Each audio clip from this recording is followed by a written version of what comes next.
Yo, Atlas speaking, and welcome to part 4 of What If I Was Reincarnated into My Hero Academia universe as Denki Kaminari. Let the tale begin. Chapter 61. The Start of Something. After classes that day, Izuku, Ijiro, Achiko, Tsuyu left school for their respective hero work studies, all of them wearing their respective hero costumes. Kaminari also went with them and had a smile on his face. It seems like we are all going the same way. What a weird coincidence. Looking at his face, everyone had one thought in their minds. Yeah, he definitely knows something. Kaminari only looked at them and smiled innocently, like he didn't know anything and was just as clueless as them. Kaminari, if you know something, just say it, inquired Tsuyu, with a blank look on her face. Clamors Kaminari in mock surprise. Me? Knowing something?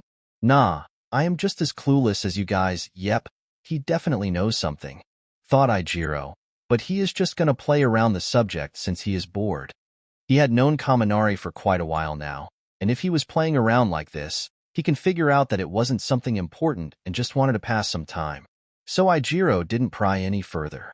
You have a new hero work studies offer now? Questioned Izuku curiously. But Kaminari shook his head. Nah. I am currently just training with Aizawa-sensei and plan on going on night patrols with him. That way I can learn some things at least. Kaminari had chosen Aizawa to learn from him because the man was a pro on stealth and covert missions. He was the best hunter-like hero. In covert night operations, Kaminari would consider the man to be number one. He moved silently like a ninja, and the maneuverability with his steel bandages was crazy. Kaminari picked some of the tricks too, and Shinso was also with him now and then, since the guy also is learning from Aizawa.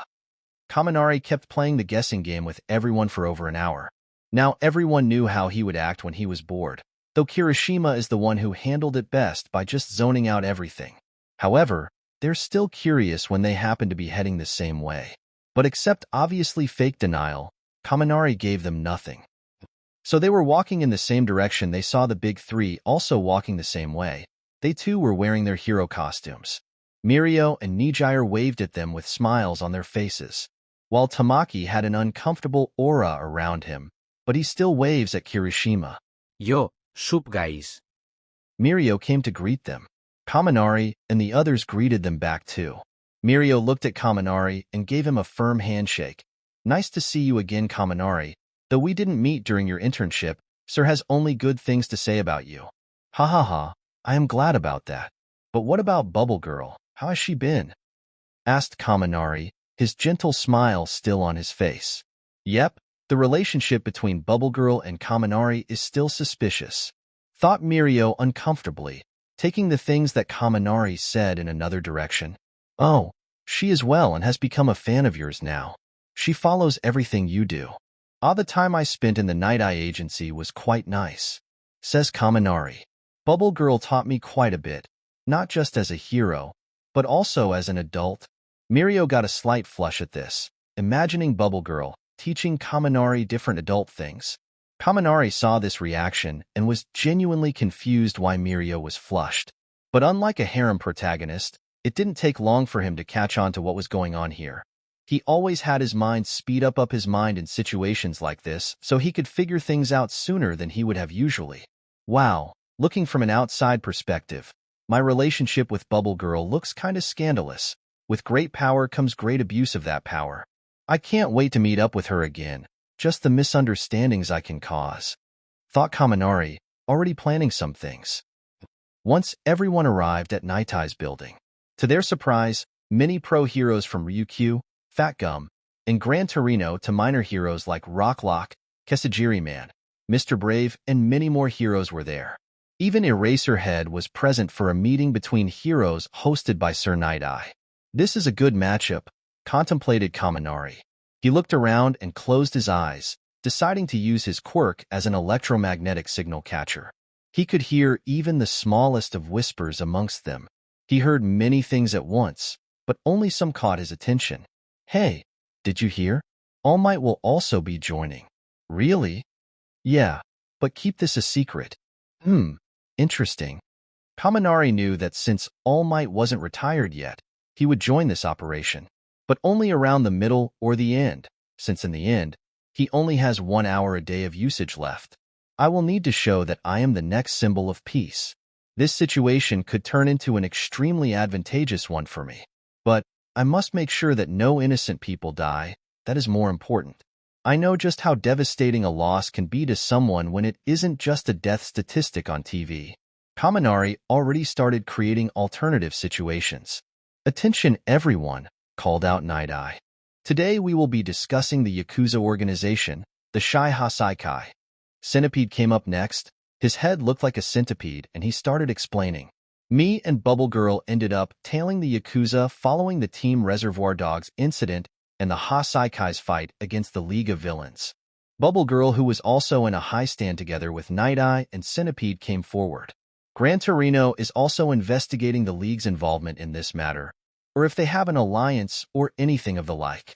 Gran Torino himself was next to Izuku and whispered to the young man, "You have gotten yourself dragged into something ugly." Rocklock interrupts to ask why kids are present since they're slower to understand situations like this. Fat Gum defends his trainees and reveals they're directly involved in the case. He announces that Tamaki was shot with a bullet that harms quirks. While that was all happening, Kaminari kept to the sidelines. He absorbed every single thing that is being said and builds a situation in his mind, a possible scenario amongst hundreds of them. He plays the scenario like a record, countless options amongst them. He thinks of this as his own little game, trying to beat it with the highest score as the goal. But as he saw it, in this situation it will be almost inevitable to have high collateral damage during the fight. Then many things that Kaminari didn't remember from the manga were said at the conference. Of how the bullets that one can get shot hurt one's quirk factor, unlike Aizawa's quirk, but currently, if one is hit by it they can still recover. Also, many things are mentioned at how they have also figured that the bullets had traces of human DNA on them. That is when Mirio and Izuku realized that they shouldn't have left the girl that they met go at that time, no matter what. Because also remember that the girl had bandages running through her body. The heroes will be hitting all of the Shai Hasaikai buildings at once, without the Yakuza group being any wiser about it. Kaminari smirked at this. These heroes aren't as dumb as they make themselves seem. This plan of theirs, there are so many things that go behind the scenes, more than just bashing villains in the head. His mind is gathering all of the information that he can. He is also taking into account the heroes' quirks that will be participating. Once more, the scenarios that play into his head, this time his knowledge of everyone's quirk into account. Winning this without casualty won't be as easy as I would like it to be. Contemplates Kaminari, his one goal is to save Night-Eye, the man having a very useful quirk. Every person that can be saved must be saved. I must put the cards on my deck. TCH, all of this is because All for One is still alive. If only he was dead. Still, the meeting was only to exchange information for the time. As they still don't know where Eri is, so heroes all over Japan will investigate all of the Shai Hasaikai Yakuza group hideouts all over the country to find out where the little girl is. Kaminari is back at school and spends his time with Momo, both of them training their quirks.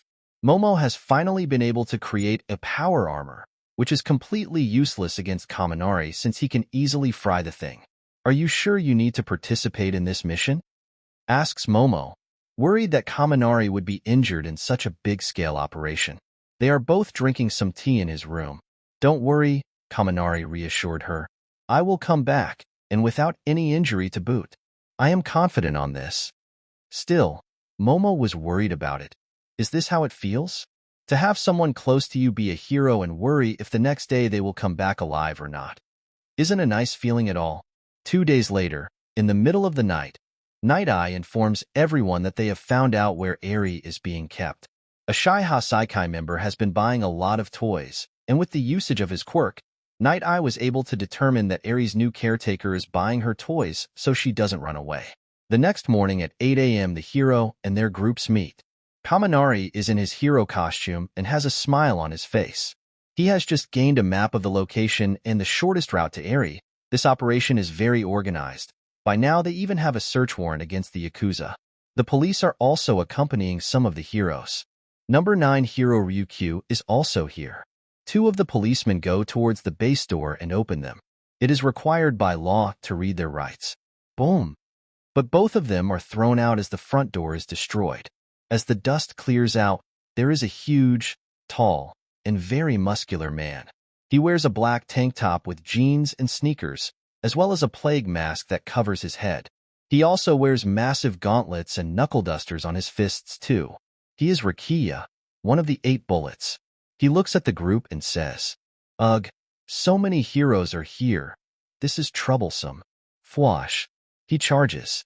"Let's dwindle your numbers a little." Boom. His punch is blocked by Ryukyu.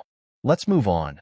The Ryukyu agency will take care of this. The rest of you, move on." The policemen holding riot shields look at this in shock. But before anyone could react, Kaminari appears on top of the giant man. Bzzzzzt in an instant. A small amount of electricity enters the giant man's body, and with surgical-like precision, it cuts through the man's nerves below his neck. No matter how strong or how much he uses his quirk to suck vitality, he can't move at all. Boom. And just like that, he falls to the ground. A man who is comparable to top heroes is downed instantly. Kaminari looks at the people around him and says, "Let's all go together. We are eliminating all of these villains in the most efficient way. Take the 2 injured policemen to the medics. The rest of us are moving on." Izuku gazes at this in shock. He didn't even see a flash of movement from Kaminari. It just seemed like teleported there. Everyone instinctively listens to him, even though he doesn't have any commanding power over them. Night Eye smirks at this. "Well, isn't this a nice situation? I wonder if All Might will even be needed now." Kaminari just gives a thumbs up to everyone. "If you are in trouble, just call me, and I will be there in a flash." Chapter 62. Akira Haruno, just a normal corporate slave. Seems likely that Overhaul has learned of our arrival. So he is either preparing a trap for us or running away. Neither is something that we can give him time to do. Explains Kaminari as they all enter the building from different entrances. They knock down some walls to make everyone interconnected. Yakuza things reach them, but within an instant, they are all on the ground, knocked out by electricity. They weren't even able to put up a fight. The minor heroes and the police feel like they don't have anything to do anymore. Night Eye finds a piece of paper from one of the Yakuza goons and sees that it is cod. But by using his quirk, he can discover a secret tunnel running underground. Boom! Red Riot, Kirishima, hardens his body and punches the ground below him. Boom! Making a hole in which he lands through.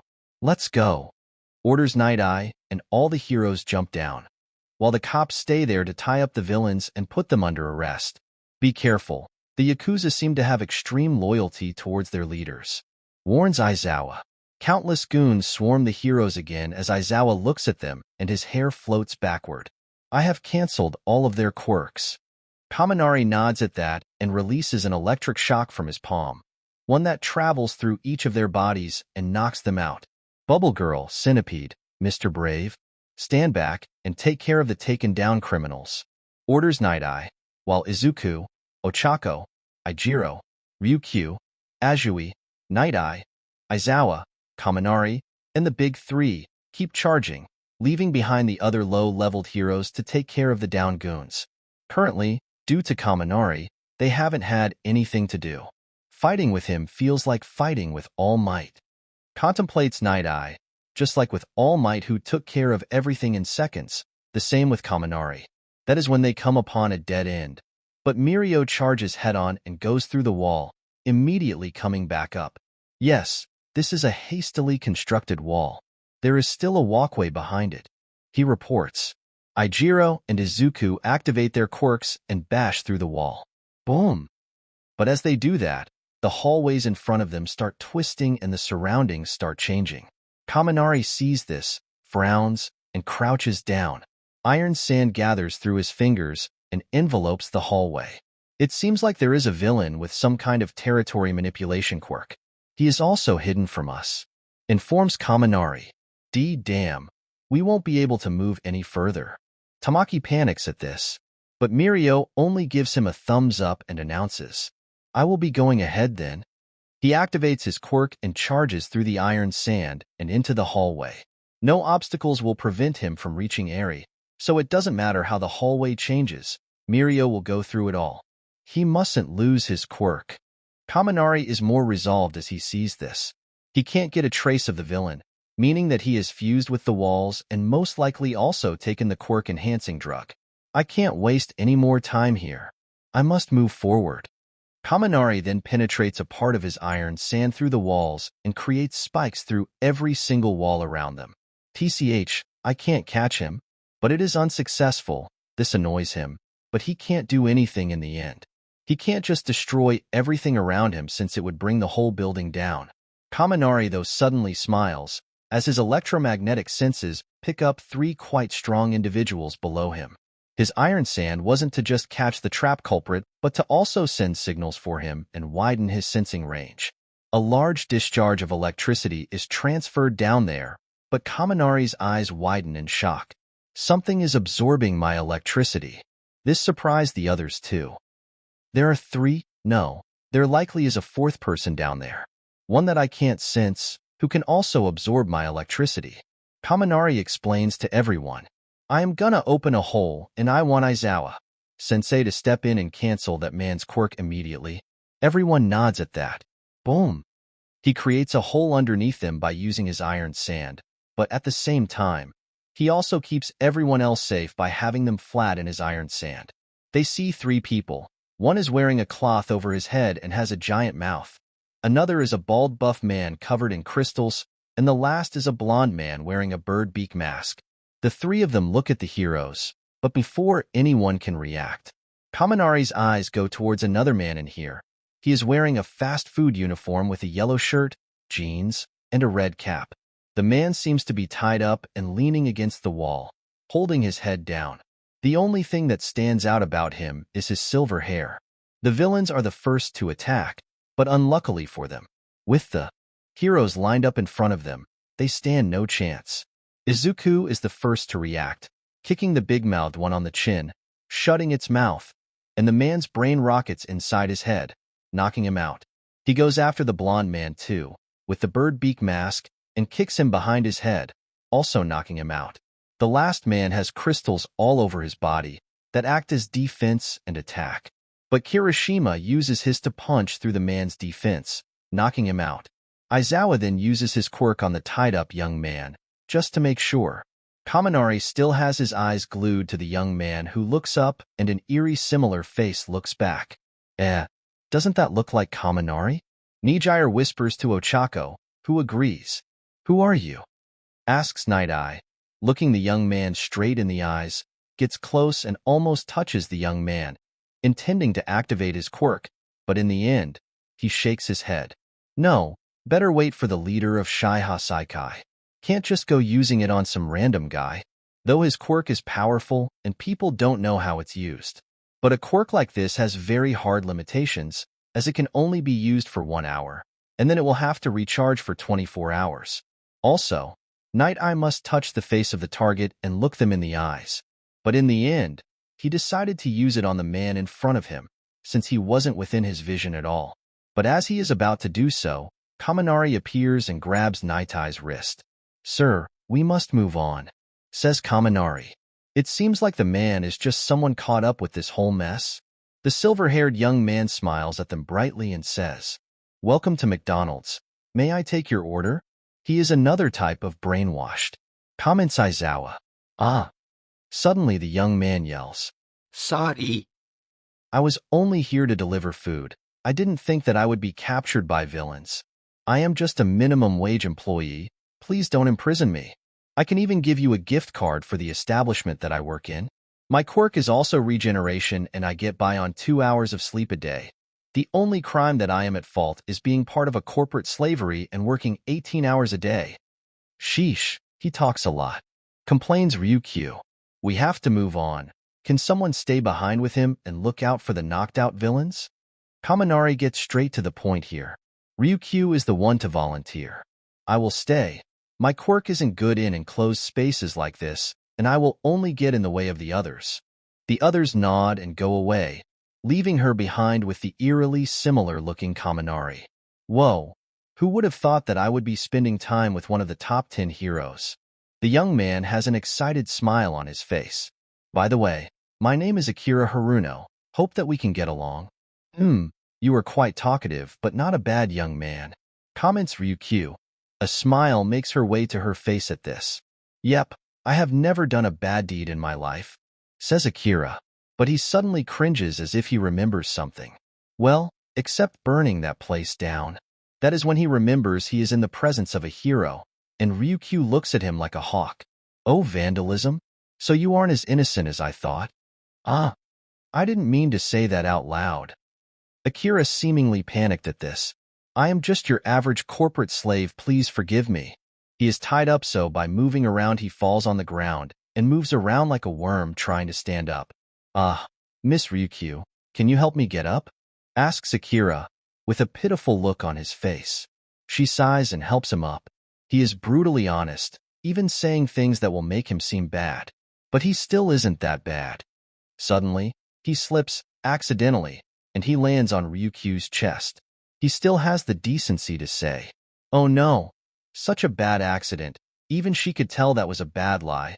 So she pulls him up to her level and look him in the eye. Her eyes cold and dragon eyes.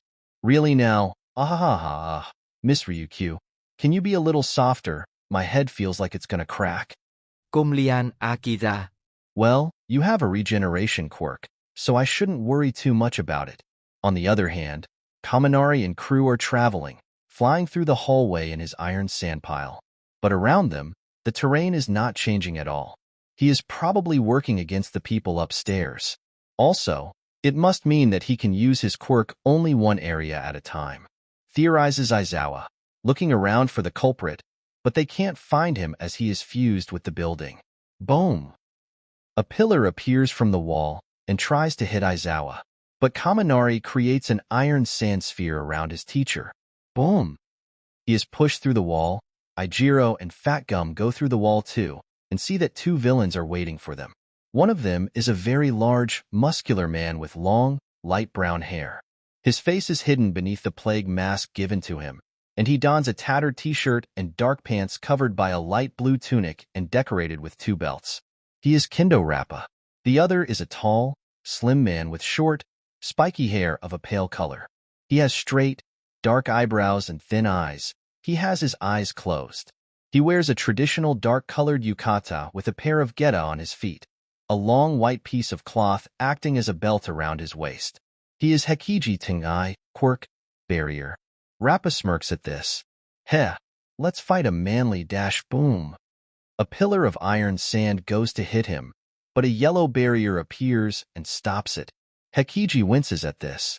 What a strong attack. That is when Kaminari comes in and looks at them all with a dangerous look in his eyes. Oh, it seems like we have some leftover trash. Chapter 63, For I Am Here. Rappa and Hekiji look at that nervously as Aizawa, Kaminari, and a clump of other heroes appear. All of them pro-level. After Aizawa looks at them, neither can activate their quirk. Tamaki turns his hand into octopus tentacles and uses his toxin generated by them to knock the villains out before they could even talk. Let's move on. Fat Gum, you stay here and keep an eye on them, says Night Eye, keeping him behind just in case. Okay, be careful, guys.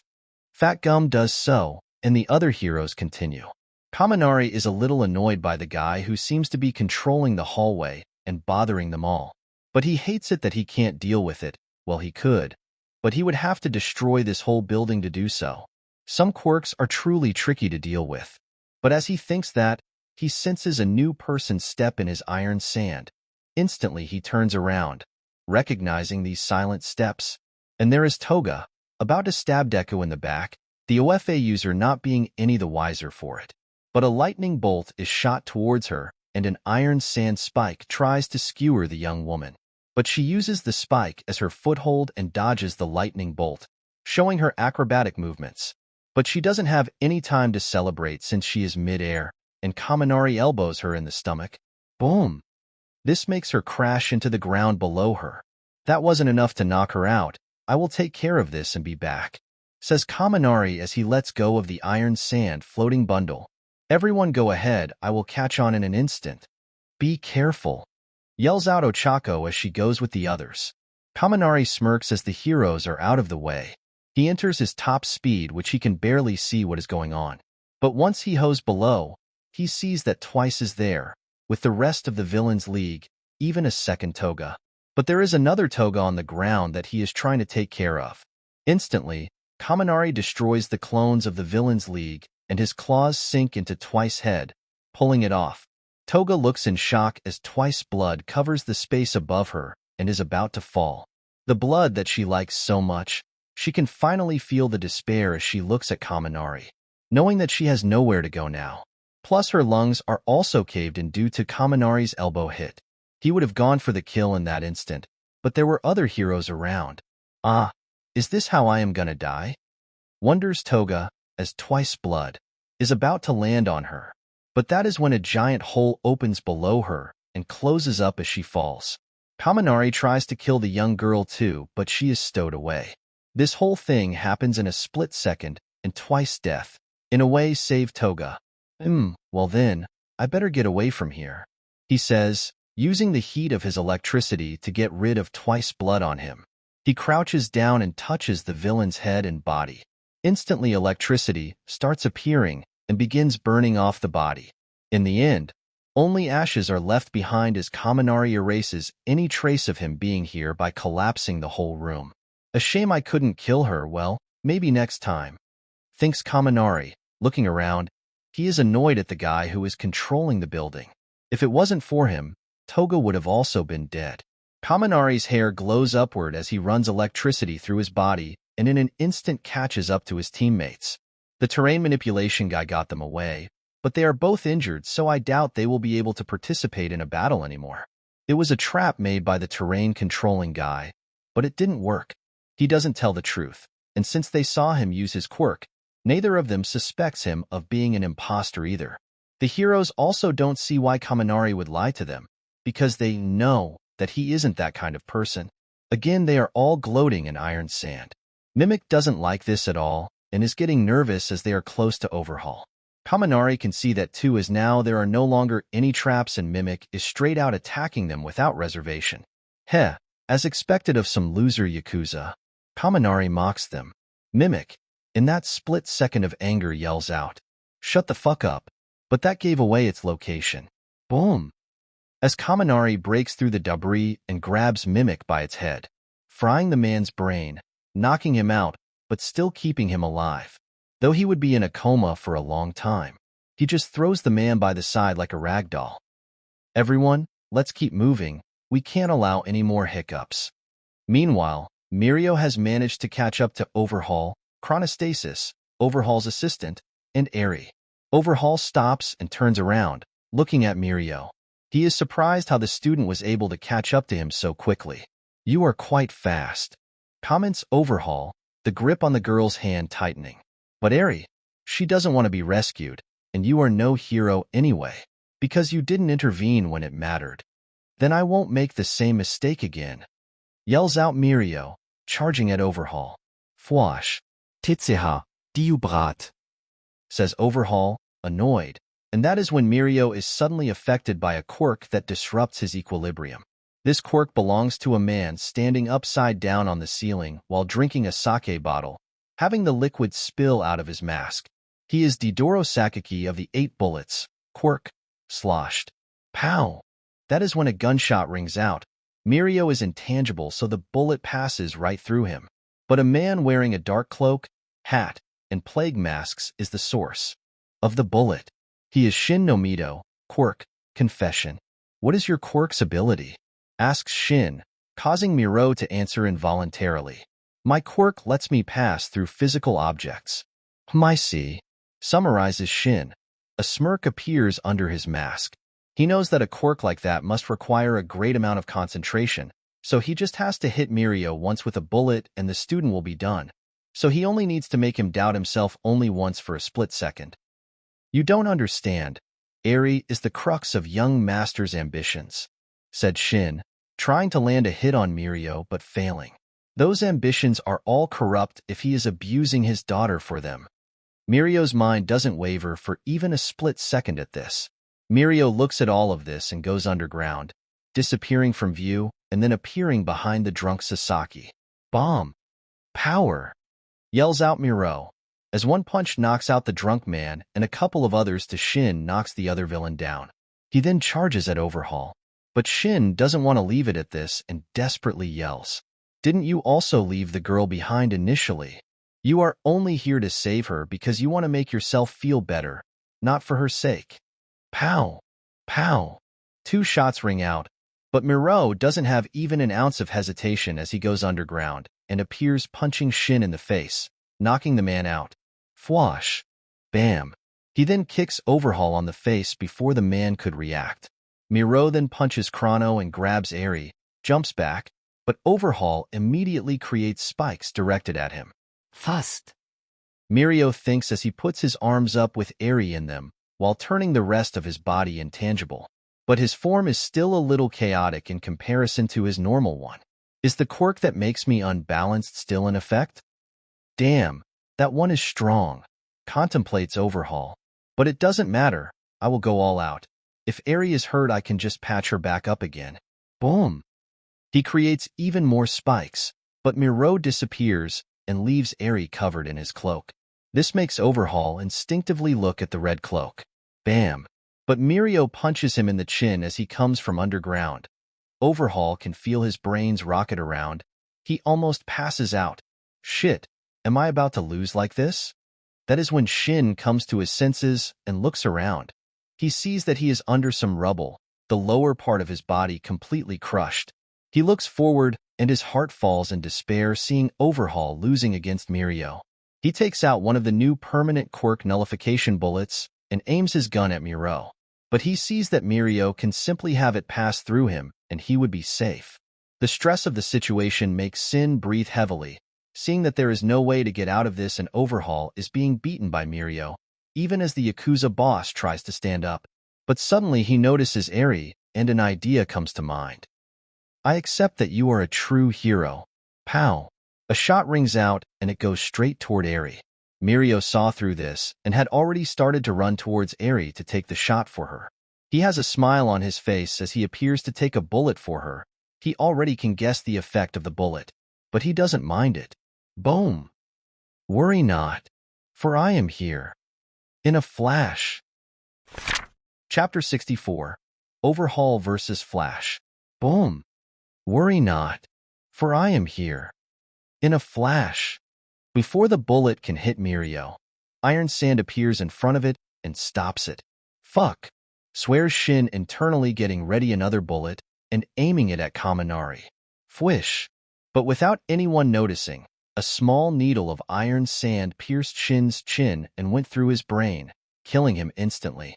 Kaminari has a huge smile on his face and gives Mirio a thumbs up.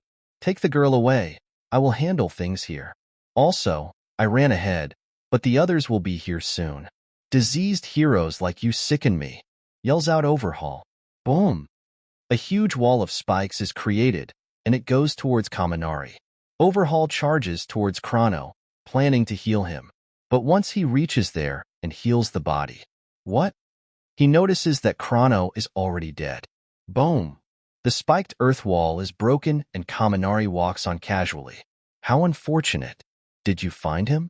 Pardon me. It wasn't my intention to traumatize you. Before you could have noticed, I should have chopped him into unrecognizable pieces. Overhaul looks towards Kaminari with hate and touches Chrono's dead body. Immediately, he assimilates his dead subordinate and gains his quirk. He looks at Kaminari, and the hero feels his body become sluggish. Oh, some type of chronostasis quirk? It's neat and all. But Overhaul doesn't let him finish and has some earth spiker try to pierce Kaminari. Fwash! It's not really useful against me, says Kaminari, only a couple of arms' length away from the man who now has 2 pairs of eyes. One where they would normally be and the other pair on his forehead. Plus, Overhaul also has a pair of extra arms, and all of them have turned red as he has also absorbed Shin. You bastard! Yells out the villain, touching the ground while all 4 of his arms. Countless earth spikes go towards Kaminari, but he just takes a coin and throws it in the air. Boom! It destroys all of the earth spikes and splatters off the right side of Overhaul's body. The villain is shocked by this and doesn't know what to say. Can't you be a little more impressive, at least to show that I tried a little? Don't you have some super transformation or something? Do something impressive, you weakling. I want to raise my image some more. Complains Kaminari, a disappointed frown on his face as he looks at the livid Overhaul. But again, I guess I expected too much from some trashy lowlife gangster. You fucking bastard. Overhaul is enraged. He heals his arm as the whole building seems to shift as countless pillars of earth and spikes go to skewer Kaminari. I will kill you. Don't use such strong words like kill. It makes your weakness all the more apparent. Fwish. Overhaul's legs and 3 of his arms are cut off again, leaving only one functioning one again. But even then he can't move as he feels the electricity rampaging through his body, burning his cells to a crisp. I'm going to have to ask you to stop now, Overhaul, Kuin. I can only step on an ant so hard without crushing it, says Kaminari, taking out his handcuffs and throwing them at Overhaul's feet. For the first time since he has gotten his quirk, Overhaul felt fear. No, not just simple fear, but more along the lines of absolute terror. Every way that he tries to approach this, he can't defeat Kaminari. He could see that as clear as day. On the other hand, as the building shakes, Ryukyu looks at this worryingly. She unties Akira and picks him up in a princess carry. Oh, Miss Ryukyu, don't be so rough with me, moans Akira with a blush on his face.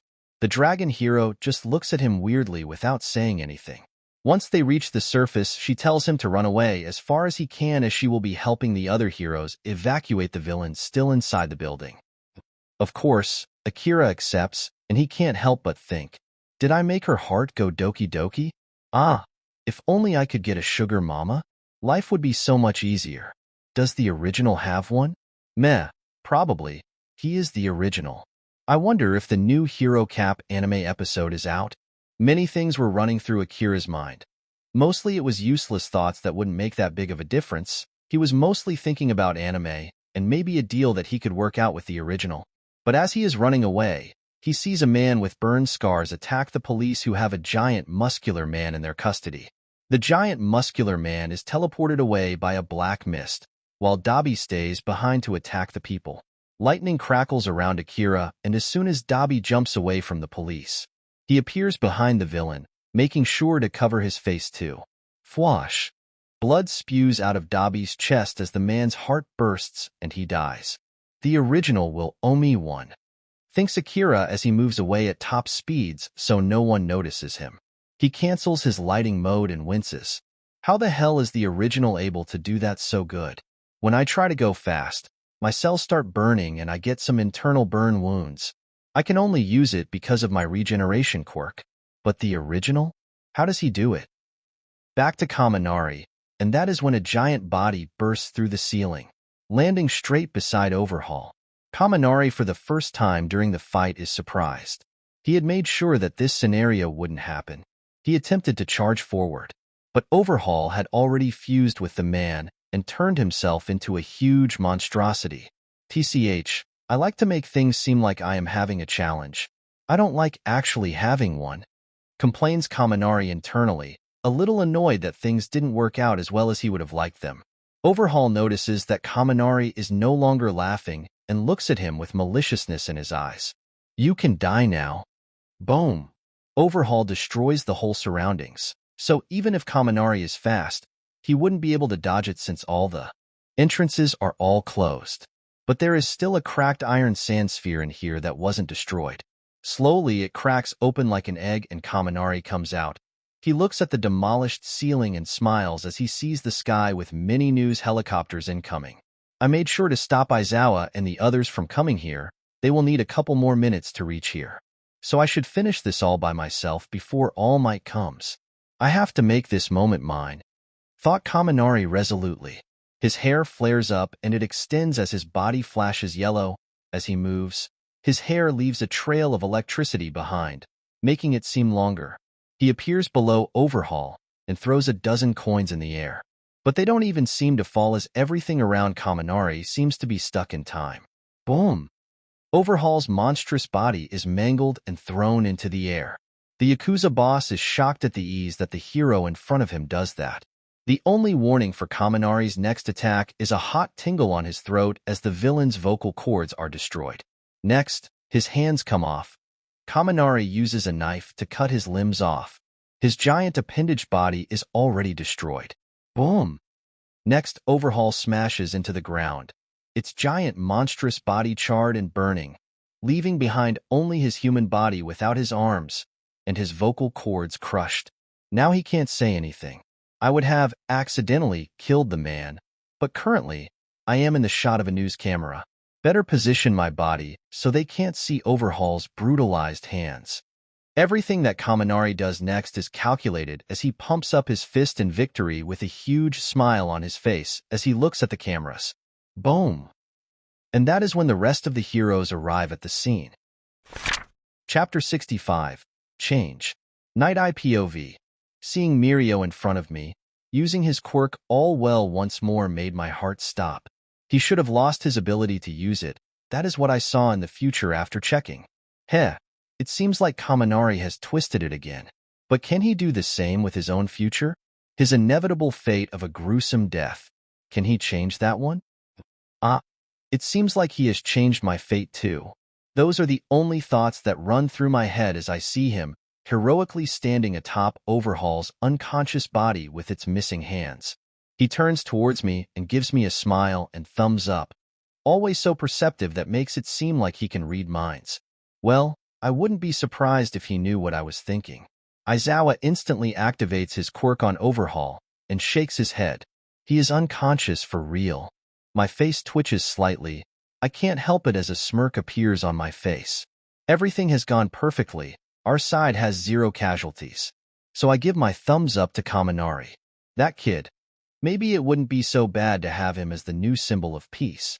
Izuku is impressive, but when compared, maybe it's time for One for All to take a rest in being the symbol of peace this generation.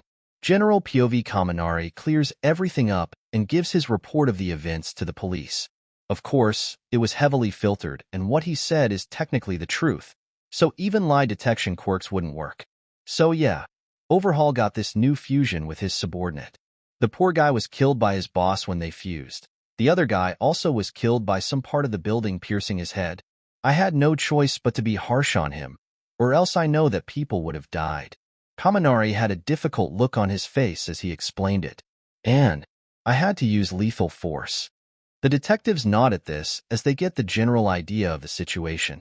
Kaminari is also speaking clearly, so unless he planned this weeks in advance, he wouldn't know how to make a situation up. Unless his quirk was future sight, which isn't. Plus the detectives aren't here to investigate him. He is hero. So all the deaths that happened here are put on Overhaul. People want to always change the system, never planning to use it themselves, never understanding that there is no perfect system. Overhaul will be charged with the murders that I have committed. There won't even be an investigation on their deaths. Why? Because it isn't needed. Someone doesn't blame the hero for villainous actions. There are plenty of scapegoats. Thinks Kaminari. A proportional smile makes it upon his face as he thinks of this. In another place, Tamura is in a dark room when he gets a call from an old-style phone. Spinner is there with him. Hello. He picks up the phone. Twice. Dabi. They are both dead. Toga's sobbing voice comes through. Immediately, both Tamura and Spinner feel a heaviness settle over their heart. That is also when Compress comes in. Boss, the escort of Overhaul is filled with guards. We won't be able to even put a hand on him. Call Kurogiri and order him to come back here, says Tamura, scratching his neck raw in nervousness. But at this time in a forest, Gran Torino has his foot down on the black mass of gas. It seems like we finally caught a troublesome fellow like you, says Gran Torino. All thanks to some eyewitnesses. Tsh, I wasn't careful enough, says Kurogiri, but his voice was still calm. Though it doesn't matter since the master has already seen this future and has prepared his strongest weapon. Gran Torino frowns at this. All for one. What are you planning next? The news about Overhaul passes through all of Japan. The Hero Flash becomes a household name, especially when people dig a little into his past and see 2 times when All Might recognized him as his successor. But while this was all happening, Kaminari has returned to the dorms now. Kirishima, Izuku, Ochako, and Azui are accompanying him. As soon as they enter, all hell breaks loose. "You guys are all right," exclaims Mina in joy. "We saw it on the news. Everyone was worried. I am glad you are all okay." "Wait, are they really okay?" Ochako, Tsuyu, Toru comes and hugs both of her friends, wrapping her invisible arms around them. "Everyone," yells out Tinya. "I know that you are worried, but we need to calm down." Ironically, he was the one making the most noise and yelling the loudest. But Kaminari didn't pay attention to any of this and instead looked straight at Momo. "I told you I would be okay." She smiles slightly at this and blushes. I am going to make some herbal tea for everyone." Satu, Quirk, Sugar Rush, tries to force a cake down Izuku's throat. "Here, eat some chocolate cake. It will make you feel better." Then Mina comes with a rabbit and puts it in Kaminari's hands. "Here, this will help you feel better." He stops for a second as he sees this, and his mask slips. These people really care about me." And for the first time in a while, a true smile appears on Kaminari's face. Mina stops on her tracks for a second, feeling a strange feeling on her chest as she looks at Kaminari's smile. She can't tell what it is, but to her, who has known him for so long, she somehow feels like this smile of his is one that she hasn't seen before. Though on the outside it is all the same. He just pets the rabbit and looks at Kuda, Quirk, Animal Control. "This rabbit is cute. Does it have a name?" No. Shyly answers Kuda. "Heh, then I guess I will call him Rabbity the Rabbit from now on," says Kaminari, unable to wipe the smile off his face. Everyone stops in their tracks at this. "Oh, right. Kaminari always has had a bad naming sense," says Mina, making everyone laugh at that. Kaminari smiles with them too. "Well, what can I say? I always use the KISS method when I make up names. It means keep it simple, stupid." "What about the method that you get girls with?" asks Mineta with drool coming out of his mouth. Kaminari looks at the little guy and shrugs. "I dunno. I just usually say what is on my mind and say it straight. Also, I don't think you should get advice on girls from me. I have never been popular with them." Mineta goes to cry in the corner once he hears that. He even keeps muttering, "Damn it. He is a natural-born womanizer." Kaminari, though, doesn't pay any attention to him anymore. He looks at Bakugo, who is in the corner, and with a smirk on his face calls out to him, "Hey, Kachan, don't call me that, Sparky." He becomes annoyed at this, though he has started getting calmer externally during battles. He still appears angry most of the time normally. "Ha ha ha ha, come on now. I know that you were worried about us. I am going to bed." "So early? You a grandpa or something?" Kaminari makes jokes like this as he sees Bakugo go to his room while flipping him off. Ijiro waves at the explosion boy too. Zero, Quirk, Tape, then has an arm around Kirishima's shoulders. "I have heard about you guys all over the news. It was an extremely successful raid on the Yakuza. Also, they just can't stop talking about Kaminari. It really becomes annoying. Plus, they have started making wild claims by some anonymous tips, like Kaminari being born a genius hero when he was 2, he had already awakened his quirk and such." The anonymous tip giver coughs in his hand as he uses his quirk to speed up his thoughts with electricity. "Damn, it's kinda embarrassing when I hear someone say compliments to me." Just like so, September passes and October comes around. The students study hard, and Kaminari, like always, pushes himself that extra mile, acing every exam that he took part on. Midoriya and the others continued their hero work studies like usual, while Kaminari took his work studies under Aizawa, going out on night patrols with him and learning everything that he can about stealth. Eventually, like always, the Overhaul news died down and Kaminari could walk outside normally in daylight, without the journalists bothering him. But at the same time, he started noticing something else about himself too. For the first time that he has come to this world, he doesn't feel that paranoia and changing things anymore. So he has truly started to enjoy himself now. That is when he takes out his phone and looks at the news, the front page which looks more like a McDonald's flyer. But what had Kaminari's attention was the silver-haired lookalike at the front of the ad. The news was of a person who looks like the hero Flash, and that he works at a fast food place. I should pay him a visit. Chapter 66, Talk with Clone. Akira is a simple man. He works 18 hours a day, and after that he spends the rest of his time watching anime, playing video games, and reading manga. Since he only needs to sleep 2 hours a day to be fully rejuvenated, he takes advantage of this.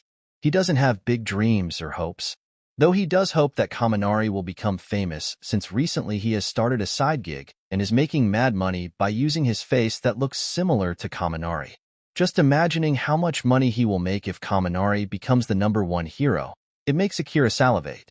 Then I can leave this shitty job of mine and become an entrepreneur selling photos of Kaminari with other people.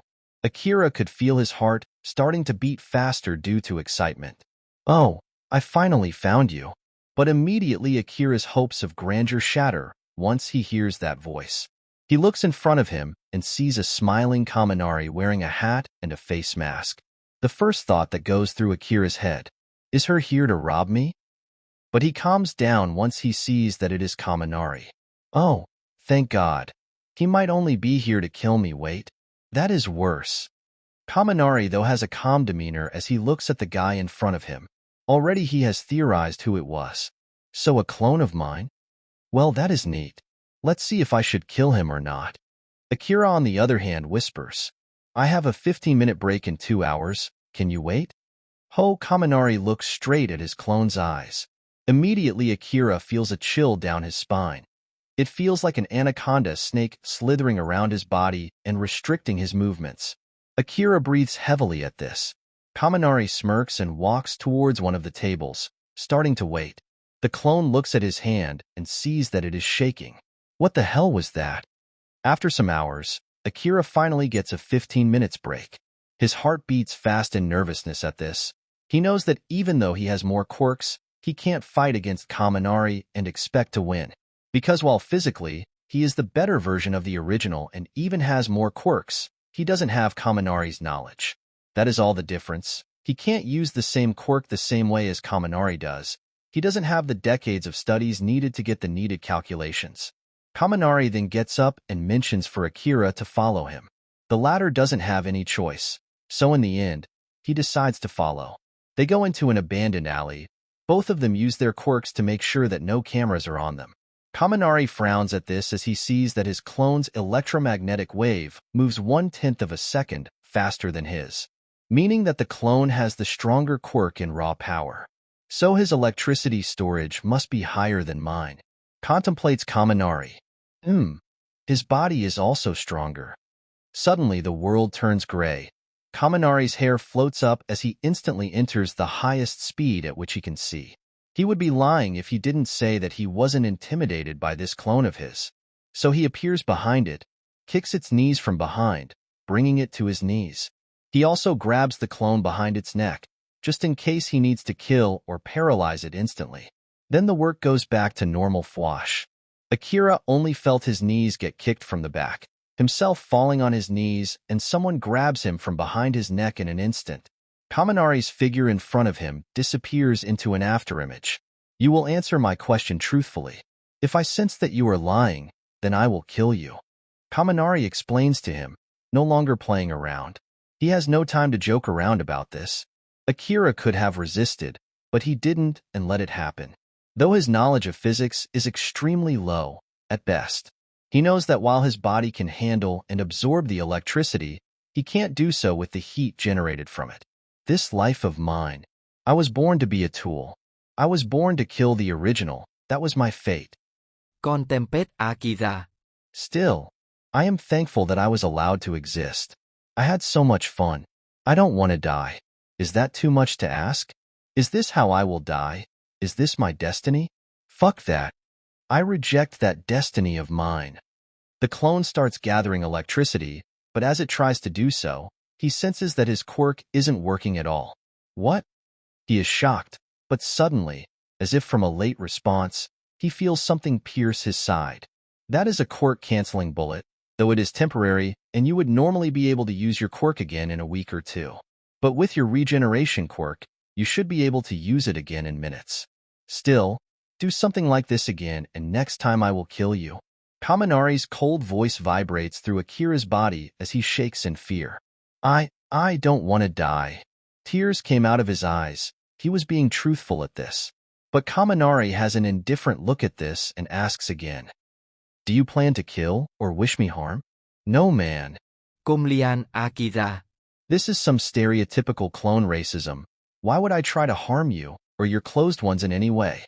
It is illogical." Kaminari sighs and lets go of Akira. "Geez, no need to cry, man. I wasn't gonna kill you." "I wasn't crying," yells Akira, turning around and pointing at Kaminari. "Also, fuck you. You were terrifying." "Heh? Shut up. What do you even know?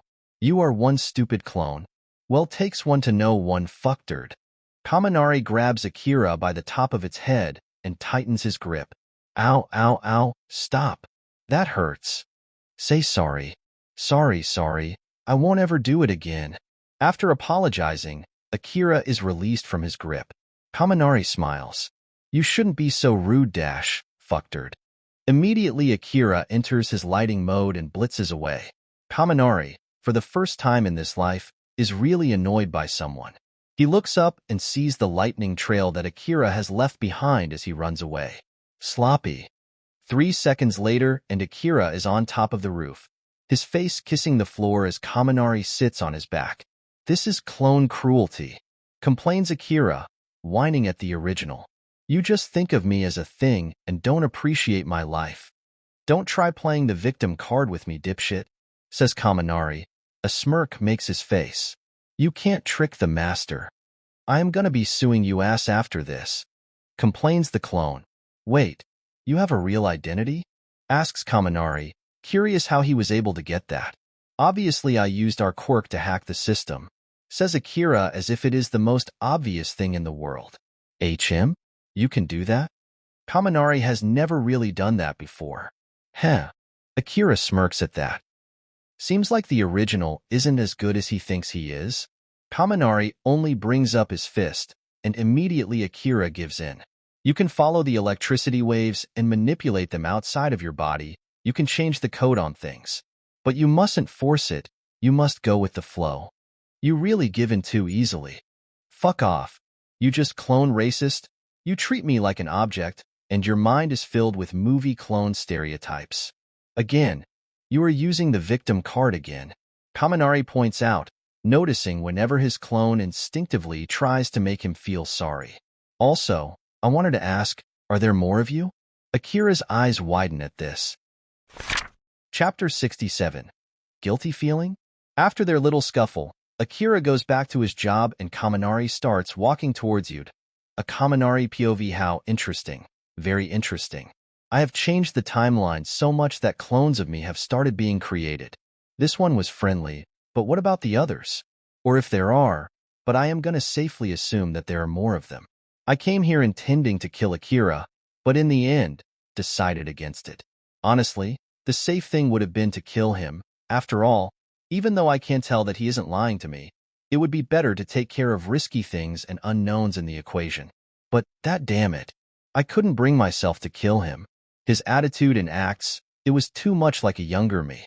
Back in the days when I was living a happy life in my last life. Back in my sweet home. I can't help it as a smirk makes its way onto my face. Heh, feelings can be so illogical sometimes. When I look at Akira, I see that younger me, irresponsible, saying things without thinking them through and weaknesses all over him. A little bit mischievous and flirty with girls, but that is all there is to him. Also, he is a terrible liar. I could immediately tell what he was doing with just one look. Is this how my brother felt when dealing with me? Always insulting him and being stupidly headstrong. Damn, I really must have been annoying as hell back then. I walk with my hands in my pockets. What I wouldn't give to go back in time. Maybe then I could fix the things I have come to regret? But, sadly for people like me, that chance doesn't come. Well, it doesn't matter. If I could turn back time and redo everything again, would life and my actions even have any meaning? Human lives are supposed to be like fireworks. We shine bright when at our peak. But, like everything else, we will eventually die off. Some people have a hard time accepting that, but to me, it never mattered. Whether I died at age 80 or 800, would it make any difference? So I have decided to live without thinking about my inevitable mortality. I would like to shine very brightly in this life. This time, maybe I won't die with regrets. Though if a chance represents itself for immortality, I wouldn't say no. Before I knew it, I had arrived at the dorms.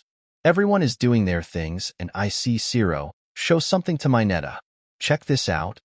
It is our 18? Asks Mineta, not even bothering to look. No, it says that Edshot, Kimuri Woods, and MT Lady have formed a team. Explains Ciro.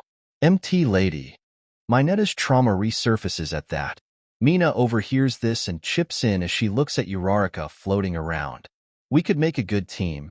You could make me float and I would throw my acid around. I even have thought of the name, Acid Rain. That would be brutal. Ochako seems unsure at this. Oi. Kaminari, are you ready for Cemento's new class? Asks Ijiro. I look at him and nod. Yep, I have recently had a new move idea. I call it, or maybe I should name it something cooler, like? Whoa, that sounds cool and fancy. Ijiro seems surprised as I come up with some good names. Dipshit, I can't come up with good names. Don't underestimate my naming ability. Though these two names have been copied from an anime, that doesn't matter. Once Cemento's class comes around, he just tells us to work on our special moves. Hey everyone. Kirishima addresses everyone. He points at himself and enters his mode. Use me as your punching bag. There he goes again, saying things that could be misunderstood. Says Mineta with a creeped-out look on his face. I think that only Mineta would have a dirty mind like that to misunderstand such things. How about I use my on you? Suggests Bakugo. Huh? You are gonna blow this whole place up if you do that. I tell him. His firepower has been going crazy lately. At the side I see Mina breakdancing and showing her moves.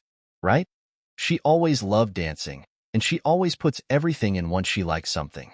Plus her good physical abilities are due to her breakdancing, which she is pretty good at. As I see her breakdancing I get an idea. I usually make the laws of physics my bitch as I enter the super speed mode. So the world around me turns gray as I enter the limits of my where I can still see. I still haven't been able to figure out why the world turns gray when I go at fast speeds like this. Maybe my eyes can't catch on all the pigmentation around? Huh, well it doesn't matter since I know it isn't hurting me. I stand in one leg and start rotating at extreme speeds. I start feeling the heat come from my leg and I see that it has caught fire. Okay, this actually burns a little. I look at a giant boulder in front of me and kick it. Boom! Crack, the boulder is destroyed, and my leg bones all cracked. Heh, while my speed and nerves are all enhanced, my body is still normal, so actually using power like that hurts my body. I am better at piercing attacks. I return back to normal and see everyone look at me. I just wave at them. This hurts a lot more than it looks. Can someone call recovery lady?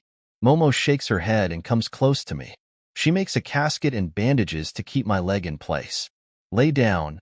Don't make yourself seem tough by standing up. Momo, no need. I am okay. I reassure her, but she doesn't seem to trust me at all. Can I kick your leg? She asks with a sweet smile on her face. Welp, a smart man knows when to do a strategic retreat. So I lay down on the ground, as she makes a makeshift casket to hold my leg in place. You have gotten harsher as of lately. I inform her with a teasing smile on my face. Momo pouts. Ho says the guy who goes around like he owns the place.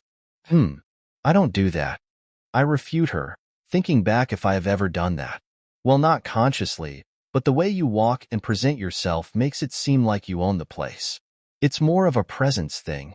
Momo seems to want to explain how she sees me, but in the end, fails miserably, and it even confuses me a little. Though I get what she is talking about, it's how I present myself. The confident way I do things makes me seem arrogant sometimes. So I think I know exactly what she is talking about. It's like how All Might walks. Once he is somewhere, everyone looks at him. That is a presence thing too. It's just since he is famous and well-known, it is only natural for him to be so. As I wait for recovery lady, Aoyama tries to offer me some cheese to eat, which I have to refuse. The guy is nice and all, but still kinda weird. Kirishima has his way of worrying too. Be a man. Use your manliness to heal it. I don't think that is how the human body works. Ciro, like always, is the voice of reason in this. Oh, how is my least favorite patient doing? Recovery lady appears, and she has a grand motherly smile on her face like always. Sorry for bothering you again, Grandma Recovery. I apologize to her sincerely. Bonk. But she only uses her staff to lightly hit me on the head. After that, I am a little tired, but the training is already over by now. Me and Momo go back to class together. So the cultural festival is going to be coming soon, right? I nod at that. Yep. I suggest that for our class we make a maid cafe. Huh. Maid? Cleaning? Momo seems confused by this. I guess community service is good for everyone. I stop in my tracks once I hear her say that. I look at her face for any acting, but I find none. Damn, can't you be a little more devious, Momo? You are making me start to feel guilty for what I am doing to you. I shake my head at that. Love is nothing more than a chemical reaction that compels animals to breed. Yes, that is all there is to it. So, I need to stop thinking about this. Chapter 68. Hanging Out. Momo looks at Kaminari confused as he takes a deep breath and touches his chest above his heart. Are you hurt somewhere? Kaminari parts her head, making her blush slightly. Momo, if one day I act bad against you, can you remind me of this moment? Huh? What are you talking about? She pouts at him, confused why he would say something like this. Nothing, just a little precaution. Kaminari smiles slightly and ruffles her hair. Hey, stop it. Do you know how long it takes to fix my hair this way? She pouts, trying to push him away. But Kaminari is having none of this as he has his hand slide under her shirt. Wait. What if someone sees us? They were on the road to you, A Academy, and Momo is a little panicked at this. But Kaminari has a heart of steel as he still takes action and starts making out with her. Come on now, no need to worry about this. Just go with the flow. Momo moans in confirmation. Half an hour later, and they are in the dorms. Azui notices something strange, and she speaks her mind. Why is Momo so flushed? Everyone in the common room pays attention to them, and Momo looks at them and blushes in embarrassment. Kaminari, on the other hand, is casual. I just explained to her what maid cafes are, and it rocked her world. Everyone here thinks that it might be a little weird and usually unbelievable. But this is Momo they are talking about, the girl who is smart, but naive about some common things. So not to intrude in her life and make her uncomfortable, everyone lets go of the subject. See, I told you that everyone would understand. No need to try and seem perfect, we are all friends here. Kaminari plays his act all the way, while Momo only nods. I can't believe I am lying to so many of my friends. She contemplates, looking at her classmates before running back to her room. Kaminari only smiles as he watches her run up the stairs. Nice ass. Minata looks at Kaminari with an empty look in his eyes. This can't be happening. His yell suddenly alerts everyone as they look at him. I want a harem. Azui shrugs at this. Mineta is up to his usual shenanigans. Everyone else also ignores his hysterical cries as he looks at Kaminari and starts muttering curses. Bakugo comes down to the common room and sees what is going on. Why is Grape Hair saying such stupid shit? Has he finally gone mad? Only I can see the truth. Mineta yells while pointing at the others. You are all stupid. Well, he isn't wrong on that. Kaminari agrees with that internally.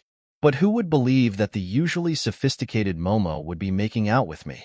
I am the guy who only knows how to train and is dense. As he thinks of these, Kaminari goes and gets some green tea for himself as he watches the show happening in front of him. He takes a straw to drink his tea as he has Todoroki, who is also watching by the side, cool his tea down. Iced tea is nice, thinks Kaminari as he stands to the side with Todoroki. So, I heard that you passed the retake of the provisional exam. Was it hard? No, not really. It was just making some kids behave. He explains. We had that one girl who was impersonated by a villain with us too. She was helpful. Probably talking about Kami. Kaminari can figure out who was in the exam. She was a cutie. If it wasn't for Toga being such a bitch, I would have met her. Of course, he wouldn't have done anything with Kami. But Kaminari feels like he has the right to be a little salty due to the huge hit that he suffered during the provisional exam. Mina comes into the chaos and starts kicking things around. Apparently she was mad at something. Jairu then starts her quirk to create sound waves to knock out Mineta since he was annoying. Ojiro comes and joins Todoroki and Kaminari, though he doesn't have his tea iced. Kaminari, can you charge my phone? The Flash hero points his finger at Ojiro's phone and immediately fills it at 100% battery. Thanks. He then starts looking through some news articles on his phone. The Yakuza story is still big news, and the hero agencies are milking it for all it's worth. Todoroki inputs his thoughts on the situation. Yeah, usually they get grilled at every small mishap. So having such a big mission end perfectly, no one was ruffling feathers. Well, there are still some people who complain that Overhaul killed his subordinates and that we should have stopped it. Kaminari sighs. That is when Kirishima joins them. Can you ice my tea, Todoroki? Todoroki cools the tea and makes some ice cubes for Kirishima. That is when the latter also shows his phone to Kaminari. One small lighting bolt later, and it's at full battery. Kaminari can instantly charge phones fully due to the control over his quirk, so people usually ask him to charge them, just like they asked Todoroki to cool down their drinks. Yeah, if I was you, Kaminari, I wouldn't worry what some ice flake activists say. Says Ijiro. They just have nothing better to do. Yes, they are hipsters. Adds Todoroki. Ojiro tries to hold in his laughter once he hears Todoroki say that. Nah, I am not worried about them. I know that I did the best I could do at that time. Kaminari, on the other hand, is relaxed and smiles, reassuring his friends that he is not feeling down due to a small number of people. The next day is also chaotic as Aizawa has everyone try and make something for the cultural festival. Since Class 1A has been shining so brightly during the sports festival, the other courses also get their time to shine. Plus, due to Class 1, they have caused a lot of trouble in general, so the other courses don't like them too much. After all, villain attacks, Bakugo, and Kaminari's kidnapping, and so much more. So Aizawa made that point when some Class 1A students asked why they would do bother with something lame like this. Cough, Bakugo, cough. Kaminari has every student's suggestions into account. In the end, there are many suggestions. Momo is the second in command of the class after Kaminari takes off some suggestions that they couldn't accomplish. Like martial arts tournaments, suggested by Ojiro, arm wrestling tournament, Kirishima, boobs, Mineta, and some others that the class simply couldn't accomplish. How about a concert? Proposes Kaminari as he acts like he is working on some ideas, but he is just staring at some blank documents. Though the class can't see it, Momo can, so she looks at him suspiciously. He gives her a look that says, "What? It makes me look smart." She only sighs at this, and in the end, Kaminari continues explaining his hard-thought idea. We have Jairu who can play almost any instrument, while Bakugo can play the drums, I can play the guitar, and Mina can dance, and teach some other how to dance too. He then points at the empty pile of documents and says, "This was all of the research that I did to figure this out. So if anyone knows how to play instruments that I don't know about, please come forward." How shameless! Momo pouts. He just said that he has everything about them in these documents, but they are all empty.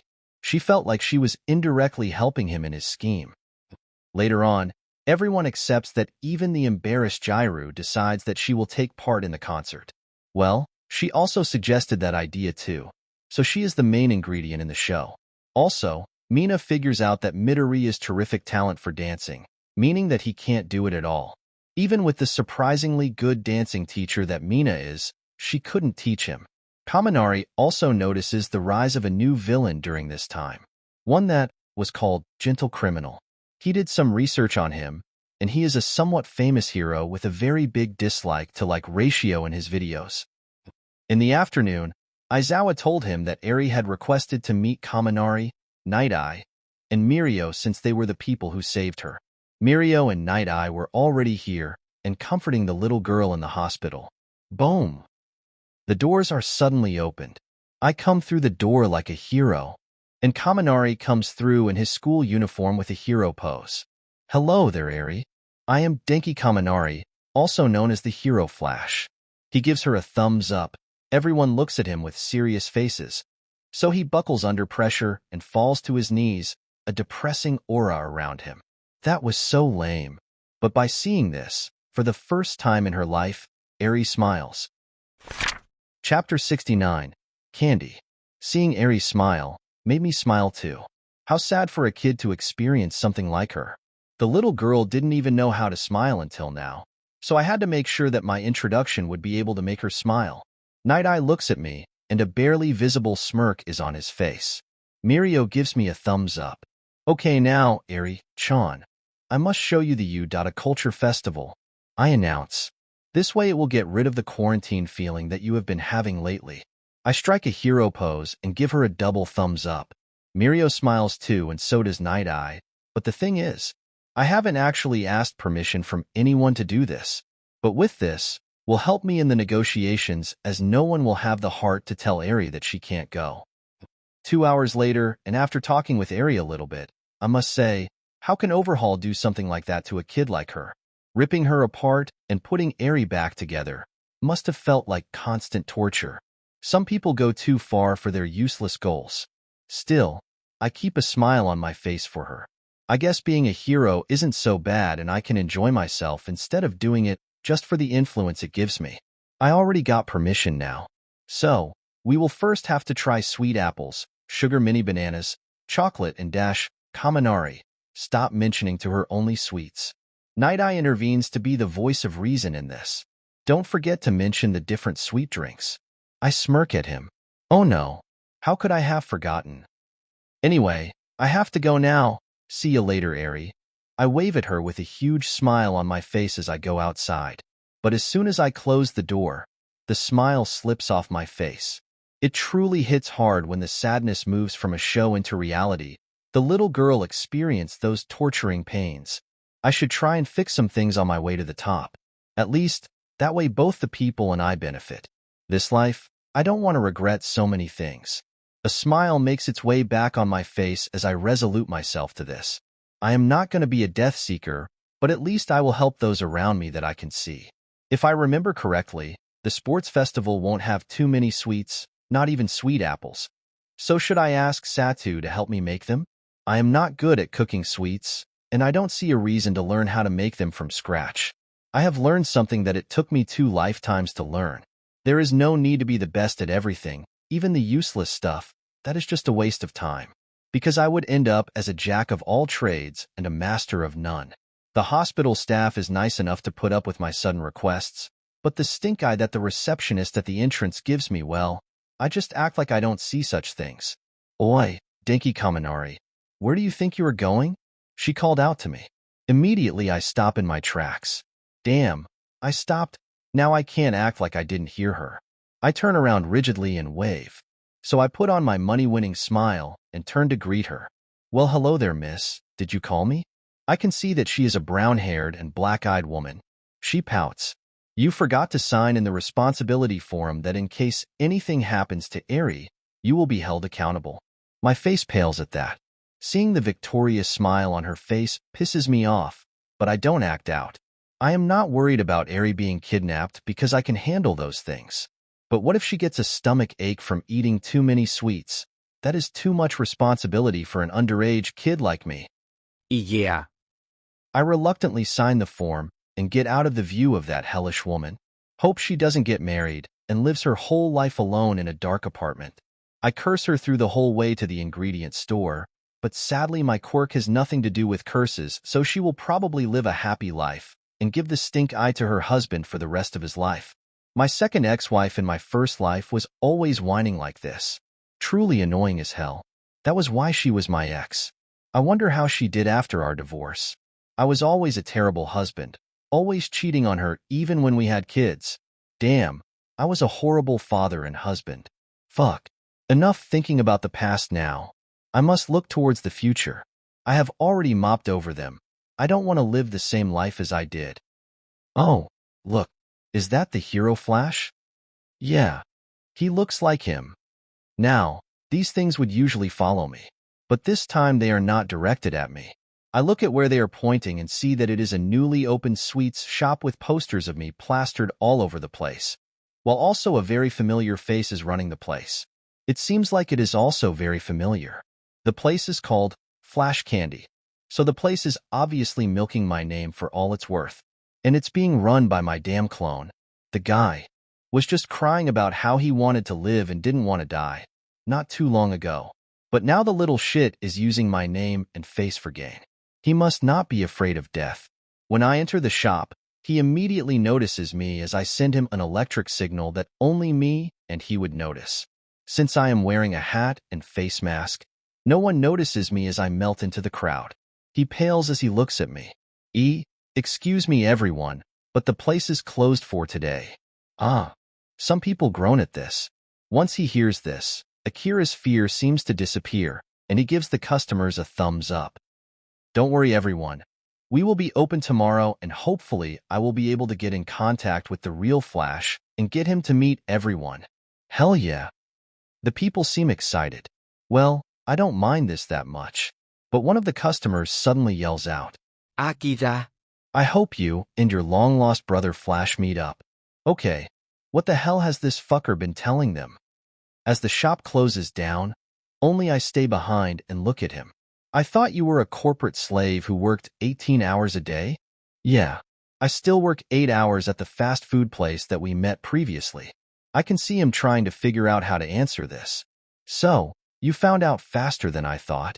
Instantly he realizes what he said is wrong, so he tries to correct himself. Of course, I was planning to share my profits with you.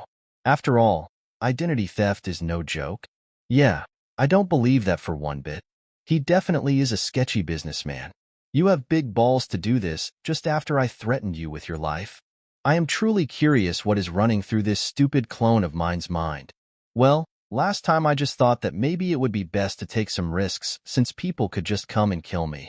He looks at me pointedly as he says the last part. Yeah, Dick, I know you mean that I could kill you at any time.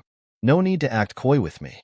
So you decided to use my name and try to make me angrier? I wouldn't call that a smart move. If you poke a lion, don't be surprised if it bites back. Suddenly, as if a fire is lit in his eyes, Akira yells out passionately, I would rather die rich than live poor. What did I do to deserve such a scumbag clone? Chapter 70. Deal. It doesn't take long for my patience to break. This clone's personality feels like it is made to get under my skin, but also acted very familiar. How about this? I will manage your public image, and you can just sit back and enjoy the benefits without doing anything. He pleads with me, but I can see the greedy look in his eyes, and he is probably thinking about just how much money he can make this way. How the hell did he grow to be so greedy with money? He isn't even 1 year old. Promise me that you won't try and do backhanded deals and I will let you. I can see his face cringe at that. Yep, he is definitely a sketchy businessman. I trust him about as much as I would trust any clone, meaning zero. In the end, we agree on somewhat of a deal. I told him that I will see if he is trustworthy from now on. If he does anything even slightly sketchy, then our deal will be over. Plus, I allowed him to keep the shop, though I won't give him any paper with legal power that says I actually allowed it. Also, he promised me that he would help me with the candy and would supply me with as much as I wanted during the cultural festival. I am gonna abuse the hell out of that. I wonder how many students in U.A like candy? Definitely putting him in debt for that one. He did promise me as much candy as I want. He better be careful with those words. He also knows that I would kill him if he broke his word. Let's see how he handles this. Once the next day comes, I don't spend too much time preparing for anything and instead go towards Akira's shop, and once I see him, the shop had a closed sign in front of it. Didn't he talk some big talk yesterday about how he will... Oh, that little shit. He did something. I already can guess what, but that doesn't mean that I have to like it. Look there. It is my suspected, long-lost brother. Yells out Akira as a crowd suddenly appears from the alleys and surrounds me. Now that everyone is concentrated on me, my disguise is useless now. That fucker, he tried to trick me to come here. He must really be tired of living. Still, though, I put a smile on my face for them all. Hey everyone, I am glad Akira invited me here. I had some free time, so I thought I would drop by to not disappoint my fans. I had to spend almost a full hour with them, taking photos and signing books.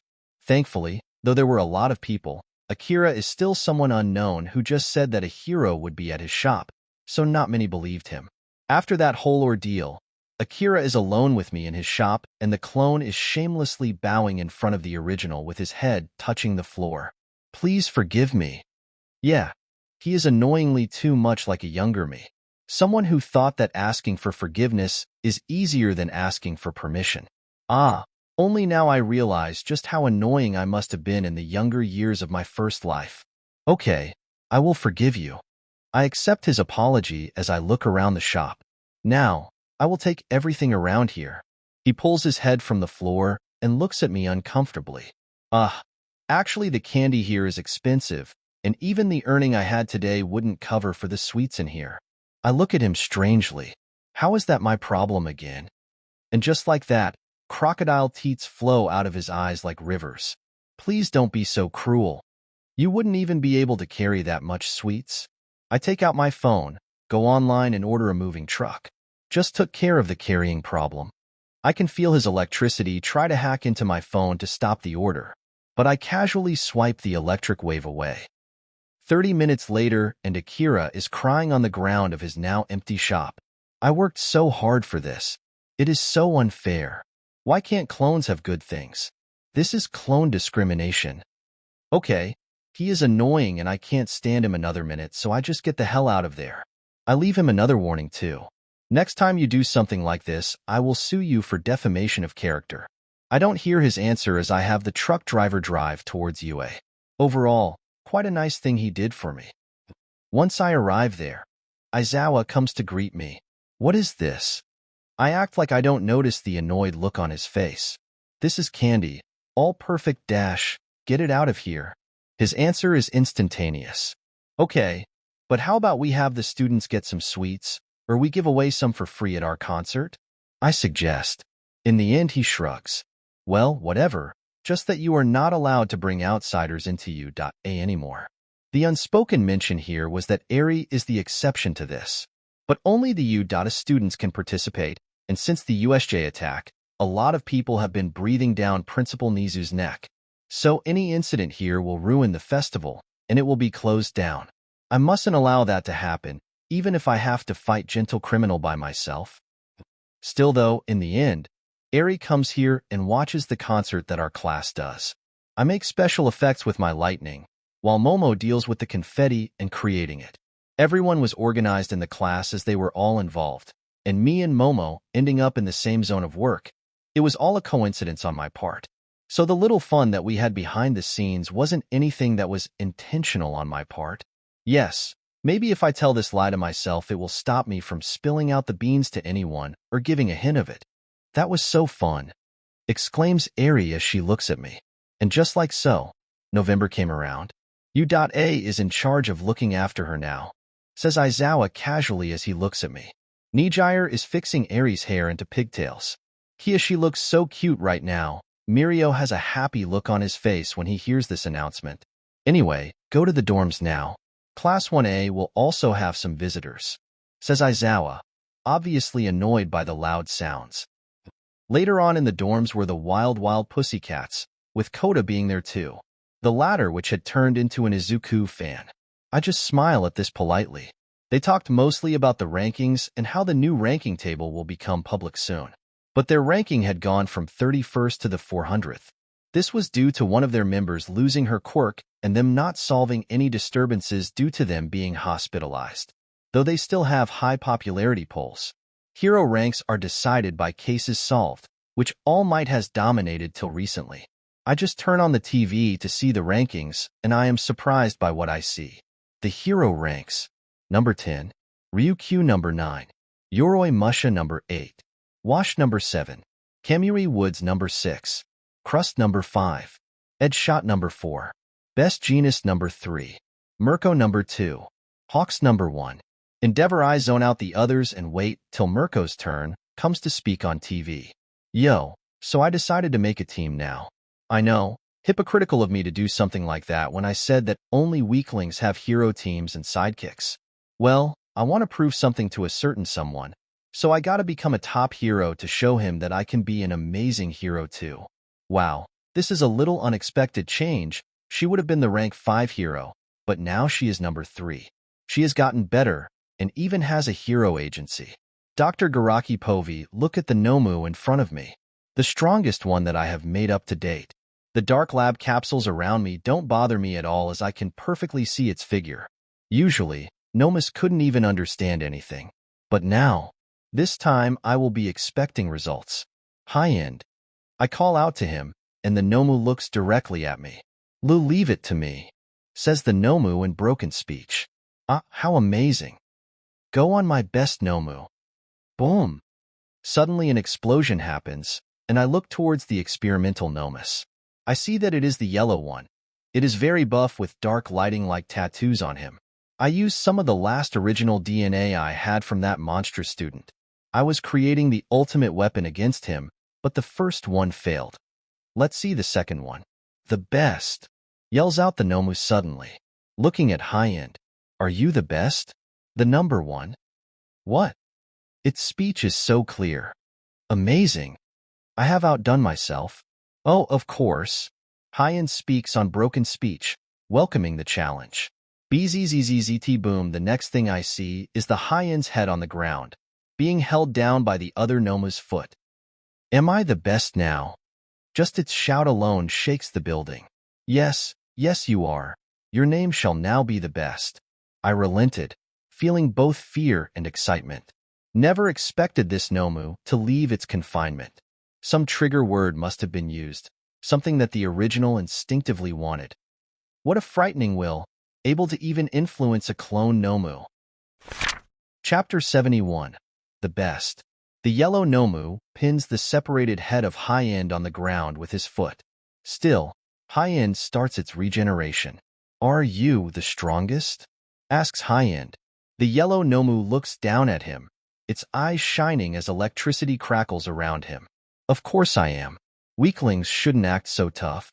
Electricity gathers to the creature's leg, and he slams it down. Boom! Hitting the place right next to High End's head. Don't try me, little bug. I am the best. I will be so at everything.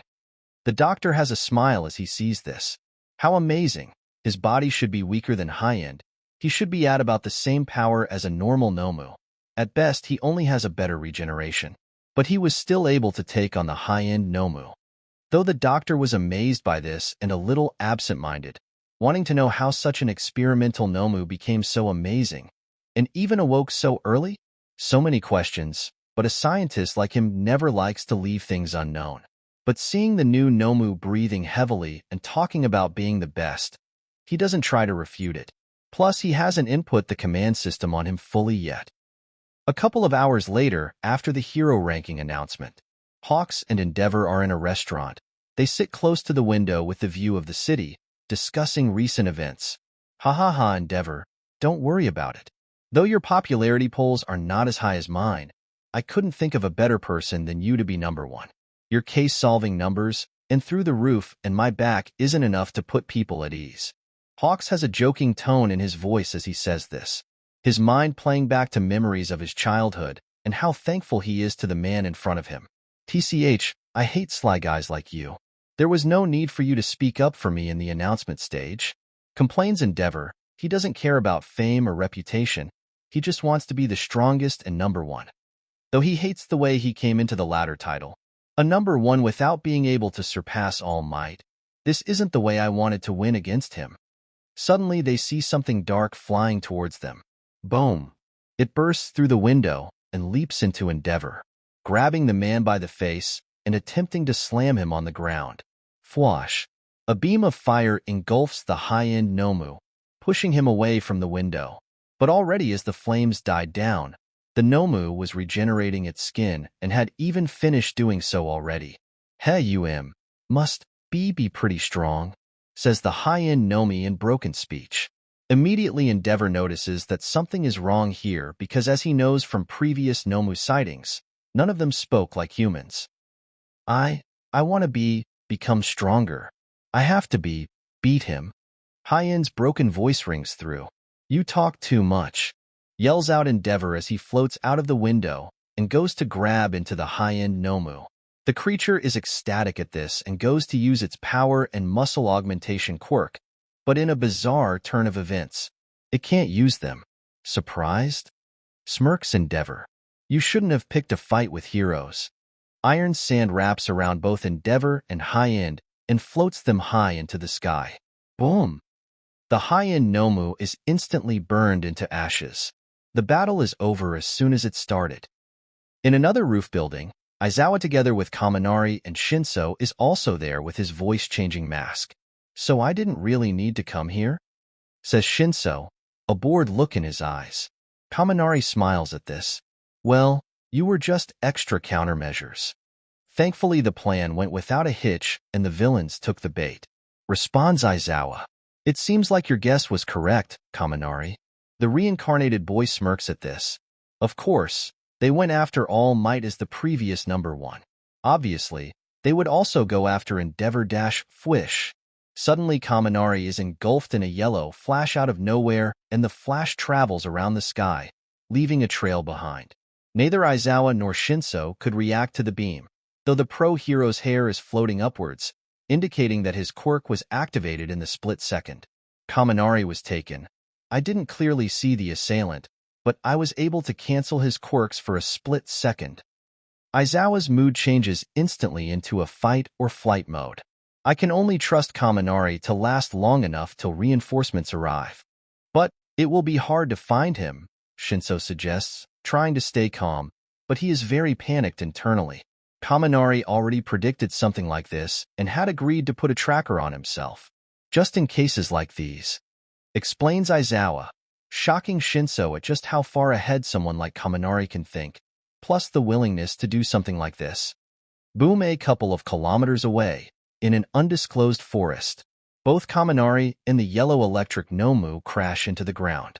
"Tisage, Eraserhead, how troublesome," complains the Nomu as it gets up. In that split second that he had lost his quirk, he had lost his balance and had already started plummeting down, losing control of his quirk. Kaminari is on the ground, laying down in the middle of the crater that the electric Nomu smashed him in. Huh? Is he passed out? Wonders Nomu out loud, getting close to the seemingly unconscious Kaminari. But suddenly, his finger twitches. Fwish! Black iron sand spikes come from the ground and pierce the Nomu's body. But the creature accelerates it as electricity runs around him, and he can break through it. Instantly it regenerates after the sneak attack as Kaminari gets up. "As expected from my original," says the Nomu. What does that mean? Kaminari acts shocked at that, but in reality, he already knew everything since he was told by Akira. "It's better to let the enemy assume that I have no inside information, that way it will still give me an advantage. I see no need to brag to them." Kaminari is calm and logical in this situation. His body is surrounded by iron sand under his clothes, but the first hit was so fast that not only couldn't he dodge, but he also got heavy internal injuries due to the aftershock of the attack. "Fuck, I feel like I am gonna die," complains Kaminari internally. The fight hasn't even started yet, and he has been heavily injured. The auto-dodge sequence couldn't even activate, meaning that the attack is faster than even I could dodge. The situation looks bleaker the more he thinks about it. He would like to have a plus ultra moment right now and get a boost to his power, but he knows just how cruel reality can be. Lightning circles around Kaminari's body, already having learned how to use his quirk on his body even while injured, but it is still in low levels of usage in comparison to usual. Bzzzt fwash. Instantly, the Nomu disappears from Kaminari's view. Even though his brain and eyes are at super speed, they can only catch a flash of the Nomu's next attack. Kaminari sees that it is heading for his head, so he puts one of his hands up. Crunch! The arm breaks like a twig, and the iron sand that is used to protect it scatter instantly after the hit. Boom! Kaminari crashes through multiple trees before he crashes into a boulder, creating cracks all around it. I see. So its regeneration can keep up with the rate of how much he is hurting its body. This also allows him to go beyond what I can, since I still suffer from friction if I go too fast. He doesn't mind since he could just regenerate. Analyzed Kaminari, a smirk slowly making its way into his face. Chapter 72. Lethality. As I am slammed into the boulder, my head smashes backward. I can feel my consciousness slipping away, my mind going back into the past, in a whole other life. I look at my oldest son, a blonde-haired and brown-eyed young man, He just came from school all bruised and battered. He is already in high school, but disappointingly, he gets into a lot of fights. I heard that you got into another fight. I reprimanded him. He winces and looks at the ground. Sorry, father. It won't happen again. That is what you said last time. I tell him grudgingly. I am extremely disappointed, even though I try to keep a cold look on the outside. Only losers fight with their fists in these times. You can get nowhere with it unless you are the best at it. Smart men don't fight with their fists. That is all the advice I give him as he clenches his hand. Well, he doesn't need to know that the kid he fought with will get kicked out of school and will go to a less prestigious one where he won't be able to get to college. My son should be thankful, as one can't let enemies develop in their life. My mind comes back to itself after this, and I can't help but complain, why did I have to think of such a useless memory in such dire times?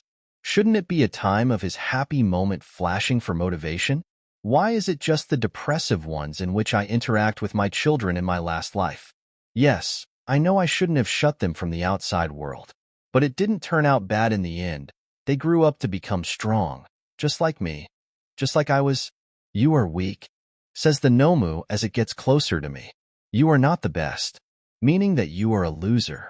Damn, its physical strength is monstrous, but it is also deeply enhanced by his speed, which even my eyes can follow. So he is at least as fast and unlike me, he can see the world around him. It's probably one of the quirks, as Nomus have a bunch of them that complement each other. Honestly, what I hate even more is the creature's voice that sounds eerily like mine. Or more correctly, he says some things that I would always say in my past life. I try to move, but my body can't move anymore. Me using my electricity was always just a mode of nerve enhancement. My body has always been normal and unable to follow up with my quirk. Unlike the Nomu in front of me. Heh, if only I could have its powers, but sadly the world doesn't work like that. One can't get the things that he wants just by wishing for them. Is this how I die? Will I lose my second chance so lamely?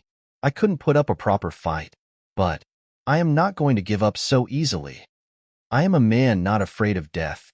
I can look at death in the face and spit at it. I send electrical signals through my body, careful to not overly damage the nerves. My body moves like the iron sand seems under my skin. I control it finally to put my bones in place and make sure that not even one grain of iron sand mixes with my blood. But instead, it just acts as a layer to hold my bones in place. I also encase my internal organs in the iron sand plate, so it acts as the outer layer of every organ and stops the bleeding. This is something that I have had the idea for and even had the right control, but never tried since I was afraid that with one mishap, I would die. Welp, now I will die either way, so I better take this chance. Heh, only a stupid man fight with his fists and body. Well, I guess I better get myself a weapon. Since my eyes can't follow him anyway, my vision will be useless. Iron sand gathers around me and forms into my armor. I and the Nomu are now at similar sizes. Fwash. He moves at incredible speeds as he comes towards me. I can't see him, but I am sent signals by the iron sand in the ground of his location. Boom. He punches the armor around me, but it doesn't have any effect. Though his fist does sink into the iron sand, he pulls it back out instantly though. You also have regeneration or something? I definitely felt your bones get broken before. The Noma's voice rings through, but I ignore it. Since I can't see outside anymore but my other senses. No, I use my quirk to sense what is going out outside. The Nomu, due to having the same quirk as me, is just a mass of electricity that I can easily sense, and by the foot positioning that he leaves in the ground, my body can no longer keep up with my quirk. So I will have to improvise and make my quirk so strong that the weakness of my mortal body doesn't matter. Fwish. Boom. Boom. I feel the arms of the iron sand suit get blasted off, and I even feel the heat of the electricity coming from the places. The suit's arms are almost instantly reformed. It isn't really a suit as I am standing still, and only the suit is moving. I am controlling it using my quirk and nothing more.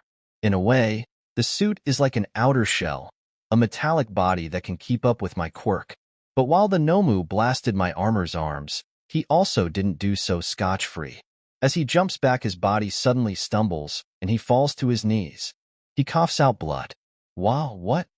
The Nomu is confused and shocked by this, but I don't give him any information on what is going on.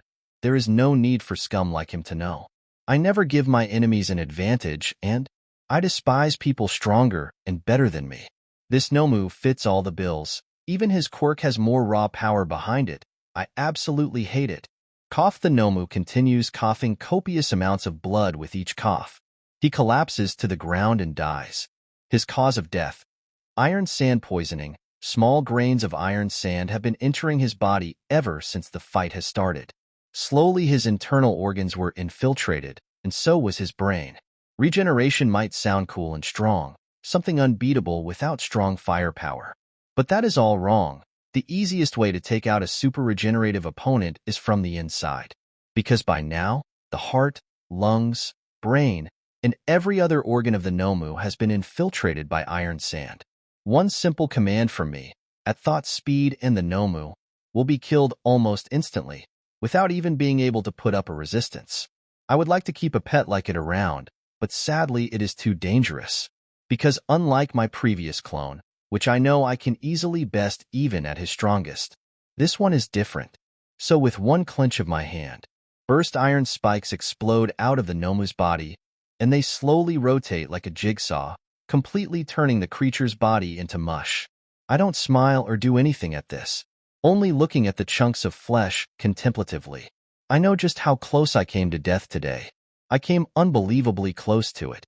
One wrong move and I would have died. The Nomu was able to do something that I have never really experienced before. I was overwhelmed in a straight-out fight. Speed, power, regeneration. He was better than me at almost everything.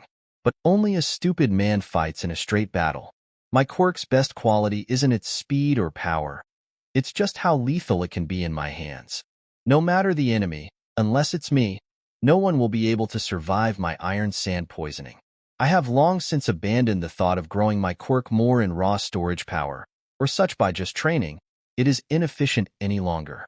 In the end, the answer is control and electricity regeneration. These are the two factors that are needed for me. The control has already reached phenomenal levels as I have seen today.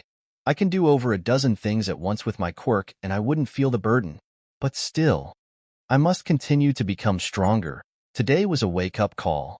The Nomu made me come so close to death and realize that my quirk just doesn't feel lethal enough. Chapter 73. Overly Injured. Kaminari looks at the Nomu's body. He uses his iron sand to crumble it into a ball and flows it away. The doctor might be a psycho, but he is a genius anyway. That Nomu body might become useful in the future. But what Kaminari didn't see was a man from far away looking straight at him with a smile on his face, while the man took a sip of iced tea and jumped off the building. Kaminari frowns, feeling something strange, a feeling of foreboding making its way into his chest. What was that?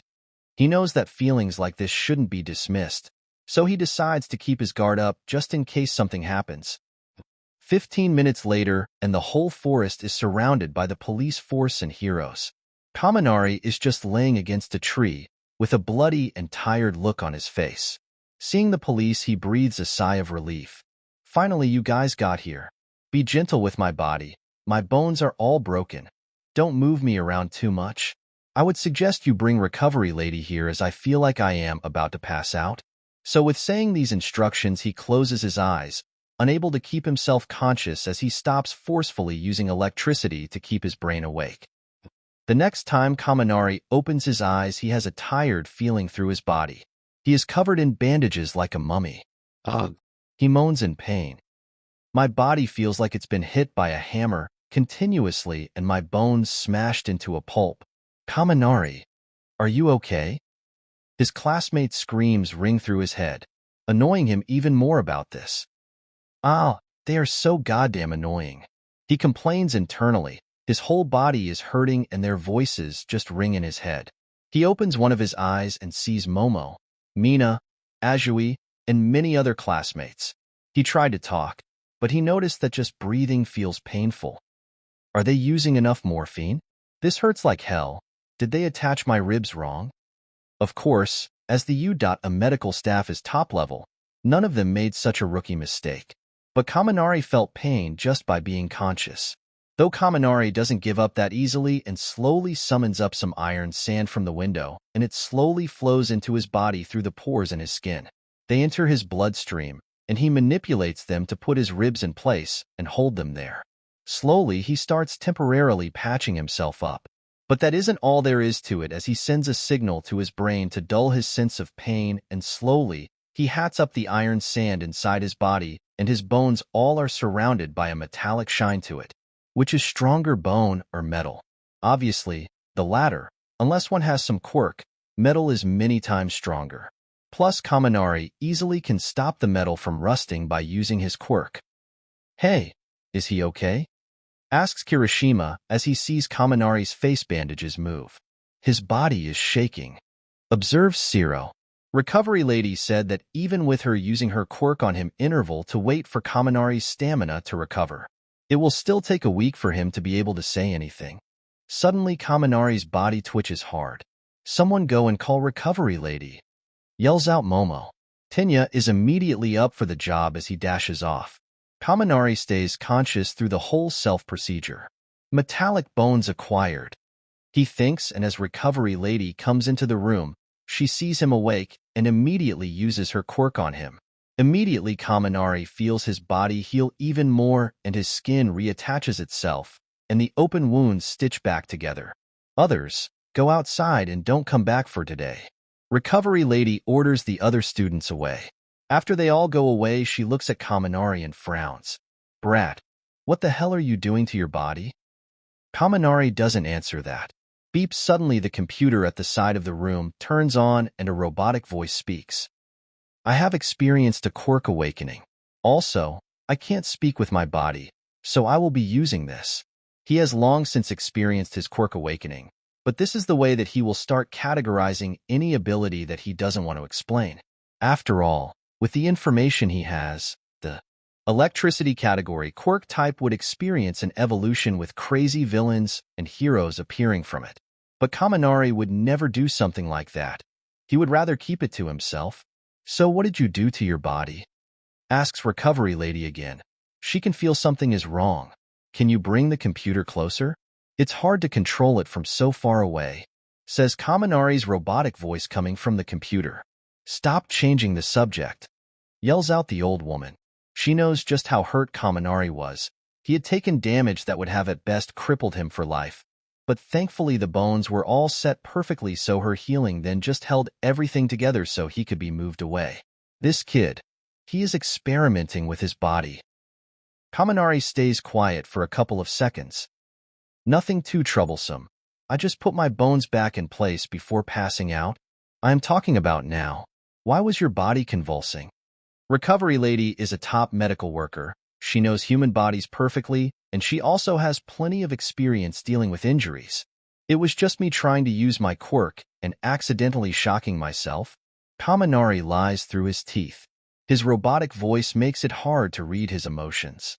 "Just be careful," she warns him, not wanting such a promising young man to run his potential by doing something stupid. "Don't worry, I never do things that I am not guaranteed to win," Kaminari reassures the old lady. She only gets up and starts walking away, her grandmotherly look now back on her face. "Yeah, you laying here not even able to talk doesn't exactly say that." She then closes the door behind her and walks off. Kaminari is alone in the room. What an annoying hag. His real voice rings out, though a little raspy. It is his true voice. He suddenly moves and stands up, wincing slightly due to the muscle pain. Seems like the muscle tissue hasn't healed yet. Slowly, iron sand gathers as an exoskeleton that helps him move. How troublesome. If only I had some type of regeneration quirk, I would have to deal with this. I would accept even the weakest amongst them. It's a shame to him, as he would appreciate even the ones who only strengthen normal regeneration or increase stamina. But that is only his mind wandering around, as he is idle and doesn't plan to train when he is confined in this hospital, which he can only barely move. Now Kaminari has something resembling a regeneration factor for his bones though, and if they are broken then he can manipulate the metal to stitch back together. This is a very crude method that might seem like regeneration from the outside, but it isn't. 2 days later, and in a place extremely far from civilization. There lies a prison called Tartarus. In the deepest levels of it lies All for One. He is tied in chains while at the same time being in life support. Giant machine guns are pointed at him and cameras surround the room. But suddenly footsteps are heard and All for One looks at a corner of the room that suddenly turns dark. The symbol of fear smiles at that. Well, isn't it surprising to see you here? Then a figure walks outside of the shadows. Long time no see. All for One. Out of the dark comes Kaminari with a smirk on his face. Chapter 74. Healing. A whole week after Kaminari's injury, he was completely healed by that time, which surprises the people. He is currently only wearing boxers as Recovery Lady checks his body. She too is surprised by this. Strange, so strange. Your injuries have all healed. Even though we used my quirk, I am surprised that you healed so quickly. By now you would be able to walk. You had every bone in your body broken and heavy internal injuries. You were the definition of half-dead. Kaminari only smiles at this. Well, some things can sometimes surpass common sense. That sounds like something someone stupid would say. Jokingly refutes Recovery Lady. She has gotten to know Kaminari better during his stay in the hospital, and that has made a friendship develop between them. Well, the world is ruled by stupid people, so maybe being stupid isn't so bad. Kaminari, of course, makes his rebuttal and smiles as he gets up and stretches. As expected, I am again in top shape. You shouldn't push yourself too hard. Who knows what strange reaction that might create? Recovery Lady warns him, as not even she is sure what was up with Kaminari's body. It was almost as if he had some minor regeneration quirk, or something along those lines. But he seems undisturbed by this, as if he knows something that the other people don't know. Don't worry. I know my body best. I won't be pushing myself anytime soon. Kaminari clenches his hand into a fist and looks at it in a daze. Amazing! In the dorm room, everyone has prepared a cake and balloons all around the common room. TCH, why do we even have to do this? Complains Bakugo. We are heroes. He is obviously gonna get injured. Don't be such a downer, Bakugo. Ijiro smiles and puts his arm over the explosion boy's shoulder. Now get into the mood. He forcefully put a birthday hat on Bakugo's head. But the young man isn't willing and explodes the hat. But Momo makes a dozen more of them and throws them at Kirishima, as only he can take on Bakugo's explosion so casually. Yo, everyone. Suddenly Kaminari entered. Everyone is frozen in place for a second, until Mina comes forward. Pop. She pops a tube of confetti. Kaminari has a bored look at this. HM? It's not my birthday. It's a get-well party, says Momo, a smile on her face. But Kaminari isn't buying any of this. So? I am a hero now, so I am bound to get injured. No need to make a big deal out of it. That's what I said. Yells out Bakugo, taking off his party hat and throwing it on the ground. He points at the rest of the class. They are just bored and needlessly worried like newbies. Kaminari smiles at them. Ha ha ha, that is nice of them. But don't worry, guys. It was just a minor injury. Azui looks at this sternly. It wasn't a minor injury. Yeah, dude, you couldn't even talk? Zero adds on. It was just broken bones. Kaminari shrugs.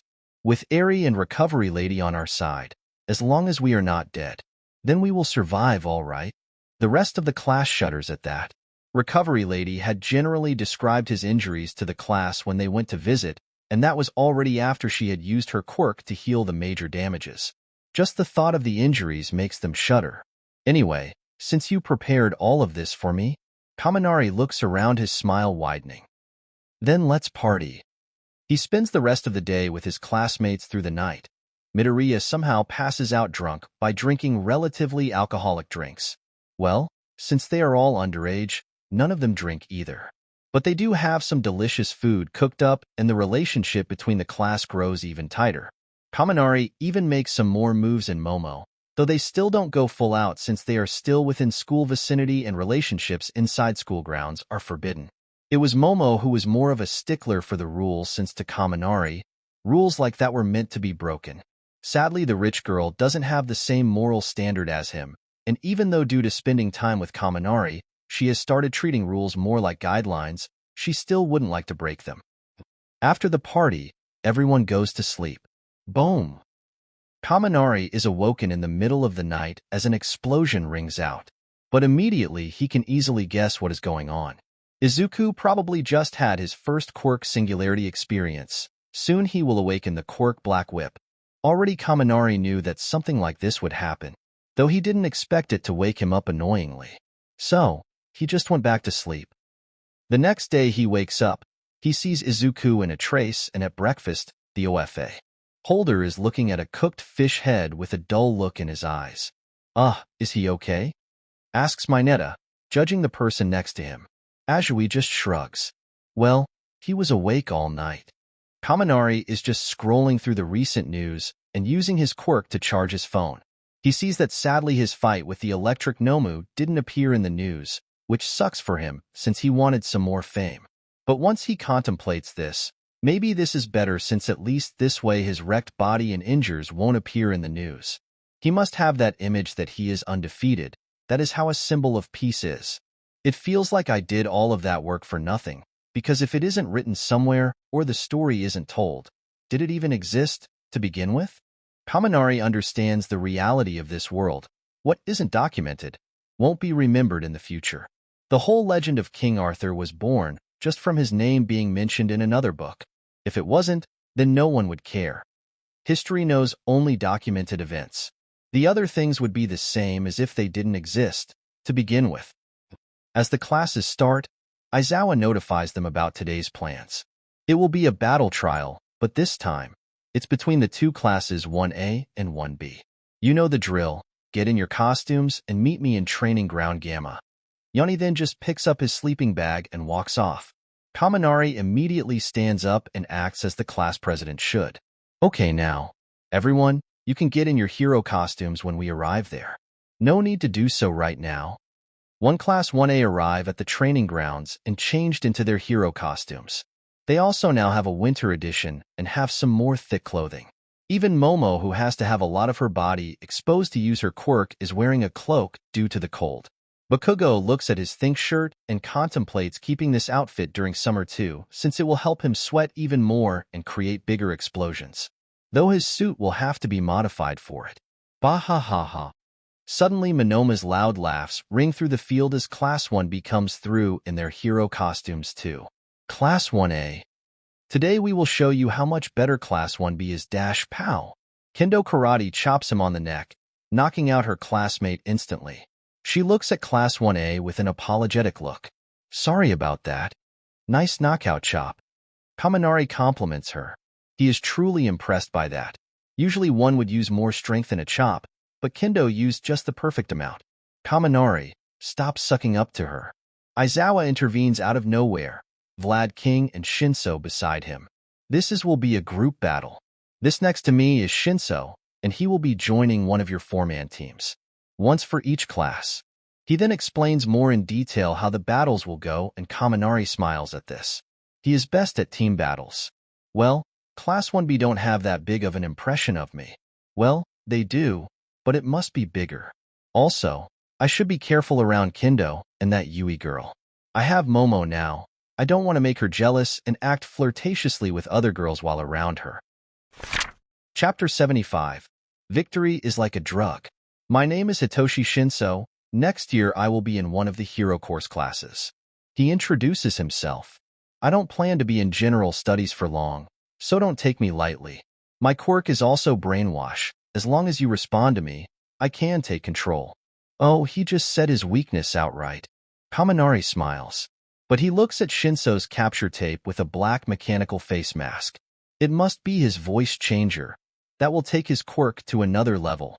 After some time, everyone chooses their teams. Kaminari and Kirishima were in the same team as Azui and Quota, quirk, animal control. Shinso also got chosen for their team. They are fighting against Shishida, quirk, beast, Ibara, quirk, vine hair, cozy eye, quirk, air barrier, and manga, quirk, comic.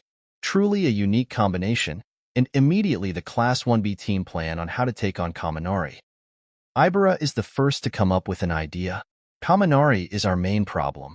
I remember from the sports festival that he is super fast, but he still needs his foot to land on something, and he still abides by the laws of friction. Cozy Eye shakes his head. No.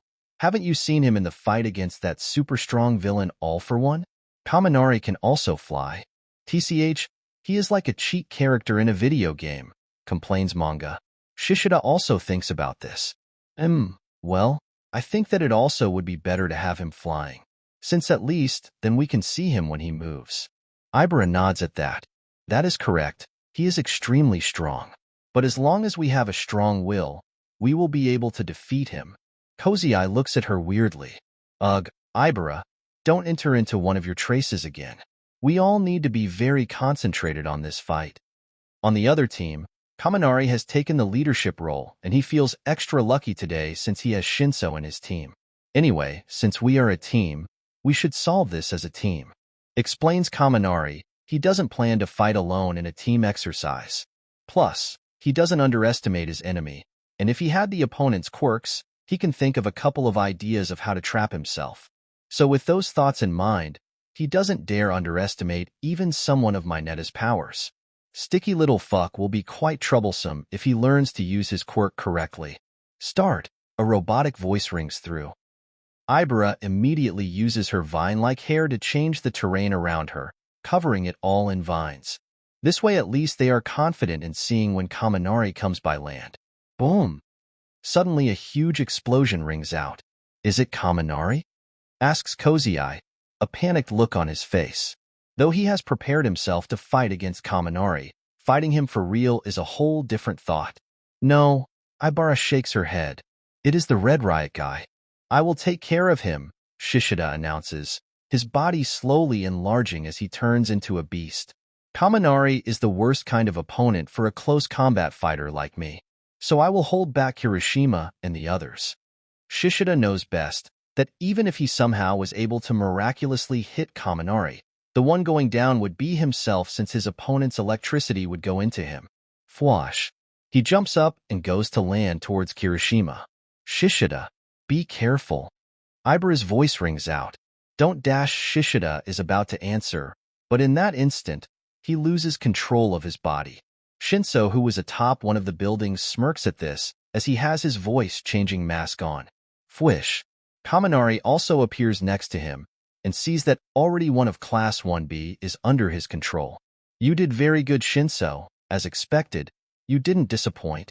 He nods at that. Compliments go a long way to anyone. And even though Shinso doesn't show it, he is thankful to Kaminari for this. Having U.A's number 1 student always believe in you so clearly isn't something small, as Kaminari almost seemed as if he knew that Shinso would make an amazing hero.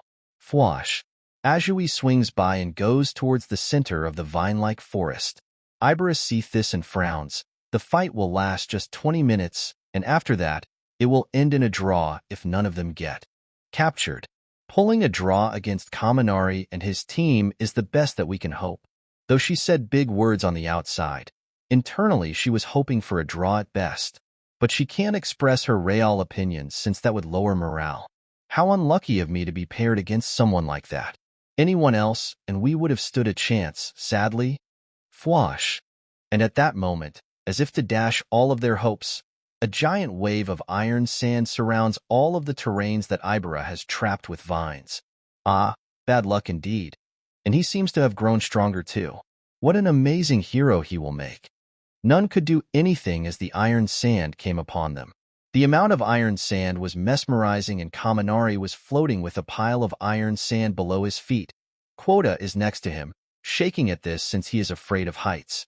Amazing, says Kaminari suddenly. Having your bugs find the places with the most iron sand is quite the good idea. We make an amazing team. Yes. Quota responds shakingly, still afraid of the heights. But what Kaminari says is all true, since Quota would make a good teammate to help him find the iron sand around them. Since usually, Kaminari releases an electric pulse to find all the metal around, and even has to brute force it sometimes to get it. I should get him as a sidekick in the future when I open my own hero agency. Plus, this guy is quite amazing. He just doesn't realize it yet. Since he can also control animals with quirks and can have the biggest spy network in the city with all his birds. Damn, wherever I put my hero agency, it will be a place without crime. Kaminari was already seeing the big picture, his plans no longer encompassing just weeks or months ahead. He is thinking decades ahead. A smirk plasters on his face as he thinks of this. Now only One for All is the unstable figure in this plan. Let's see how this goes. Though One for All poses a literal danger, Kaminari hopes that with all his plans, he can somehow deal a blow to the man. The winner is Team Kaminari. The announcement comes. Perfect victory, 4-0. Kaminari sighs at this. He was able to get the whole team involved, even if in the end he had to make the decisive move. Just like a drug, small victories like this can no longer satisfy my hunger. Like heavier doses, I need a bigger victory. The fights go on and Todoroki's team gets a draw with the other team. Tetsu was able to hold him back just by himself once he got into close quarters combat. The rest of the team was also the same. Momo's team barely gets in a win due to Kendo being quite the strategic person herself, but sadly Momo by now can create high-level power armor at military-grade levels. Bakugo's team gains a perfect 4-0 victory with none of his teammates captured. The same is for Izuku too, though the fight in the middle was a little postponed since he lost control of his quirk and Black Whip manifested, with Shinso, who was part of the opposing team, had to help him and then release him from the control. Still, the perfect 4-0 victory was the same with his team also. So he can already use 20% OFA without being injured. Analyzes Kaminari, smirking at this. Though Izuku is getting stronger, the distance between him and Kaminari isn't getting any smaller. The latter is simply growing too, and doing so at a faster pace.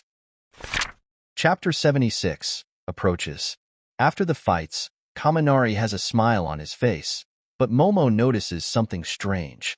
She has started seeing something that the others haven't.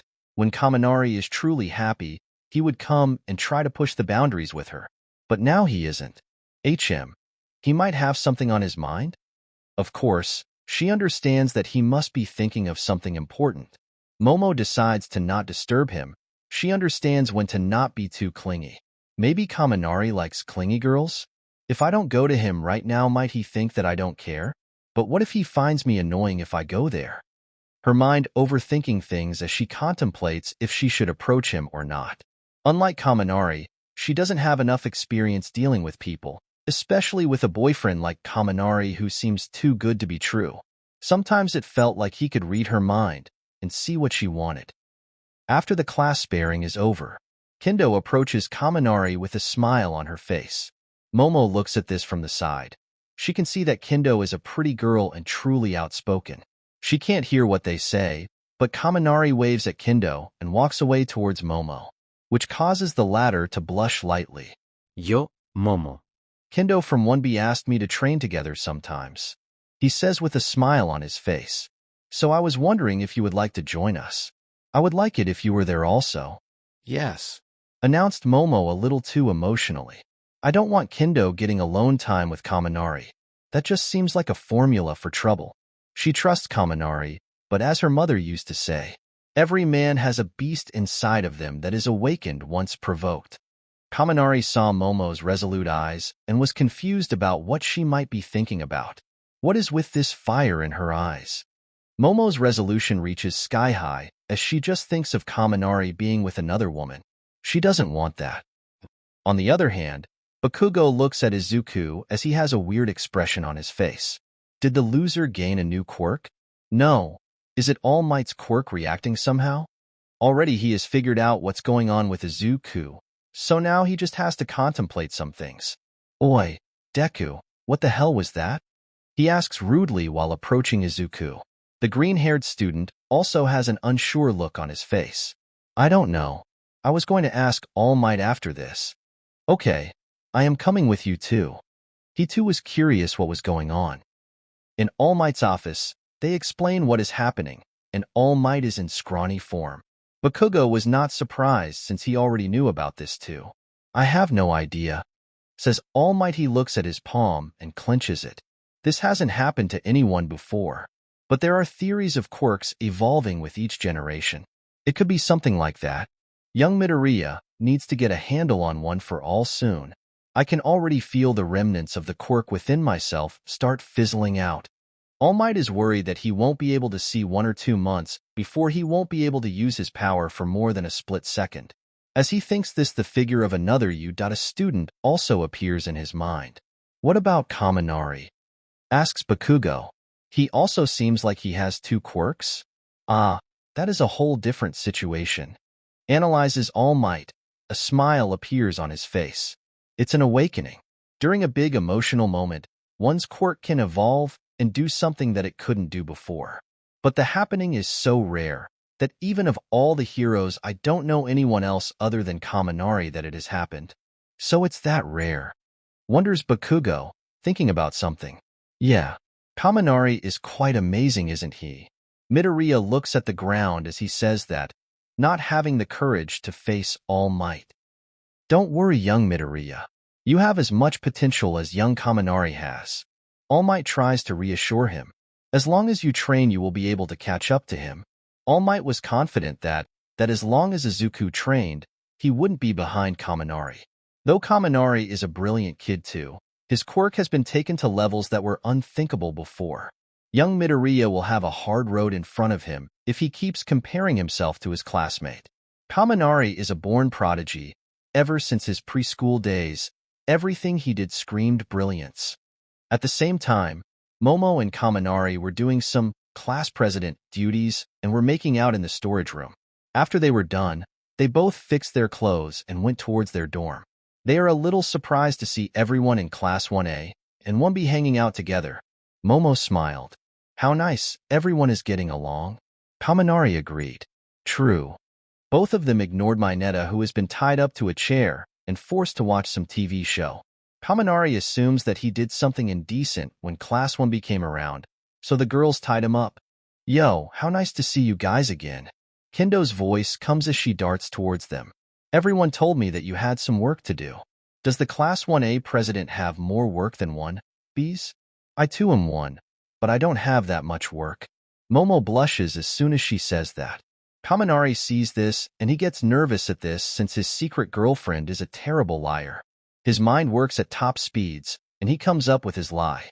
Ha ha ha, I just leave everything for the last second, so I usually always have some days where I have bulk words. No need to tell me, even Aizawa Sensei has been chewing my head off about that. Ha ha ha, that's such a silly habit for someone like you. Kendo laughs this off, but due to Momo, she just caught that something suspicious was going on. Shit, she just became suspicious. Kaminari can see that. Well, I will have to be careful so she doesn't corner Momo somewhere, as the girl is a terrible liar. She lacks the expertise to do it. The next day, Aizawa has Monoma try and copy Eri's quirk, but that is useless since he can't copy quirks who need to accumulate something to work. Kaminari observes this from the sidelines as a smirk adorns his face. What amazing quirks! If he said that he wasn't jealous of those quirks, then he would be lying. But he smiles at this. His work has been cut out for him. He takes out a book about quirk singularity, a theory on a quirk's evolution, and how it will end the world eventually. Kaminari POV: how amazing. The doctor who keeps making clones of me is truly a genius. His quirk theories, which were made over 100 years ago, are still ahead of their time. His research is over 100 years ahead of its time. A true genius through and through. He is someone to admire. He was able to make Nomus and high-end too. What a terrifying person he is. If only I could get him to work for me. Sadly, that is such an unlikely scenario. Momo, that is the key. Her riches are the key to this greed that has started slowly brewing in my heart. Chapter 77. Destiny. When will it stop? Why do I feel so unsatisfied even when I am one of the strongest people in this world? Is this what it means to be human? Always unsatisfied with no matter what we have. I say that I am okay with death at this time, but what about when I grow old again? Will I still want to escape the inevitable? How strange. Eri, an innocent child. How far will I go to do something? If I step over the line once, then my bottom line will extend. That is something I can understand clearly. For the first time in both lives, a fear of my greed was born. Will I one day find excuses to use the people around me as tools and nothing more? All along, the unstable factor in my plans has always been me. My desires change as time goes along. When I have something, I want something more. In my first life, there was a limit to how much I could get and things were harder to get. But this time, I have way more power and know too much about the people around me. So no matter what, in the end, I can still manipulate their actions to my advantage. Kaminari-san. Eri's voice interrupts my thoughts. I look at her and smile widely. How can I help you, Eri? Even the enthusiastic way I speak has been changed to kind of mimic All Might, but have my twist. The previous one for All User is someone who can do this instinctively, but sadly, all I can be is a copy. But no rule says that a copy can't be better than the original. She seems embarrassed about something. Could come and live with you and the others in your dorms? Of course.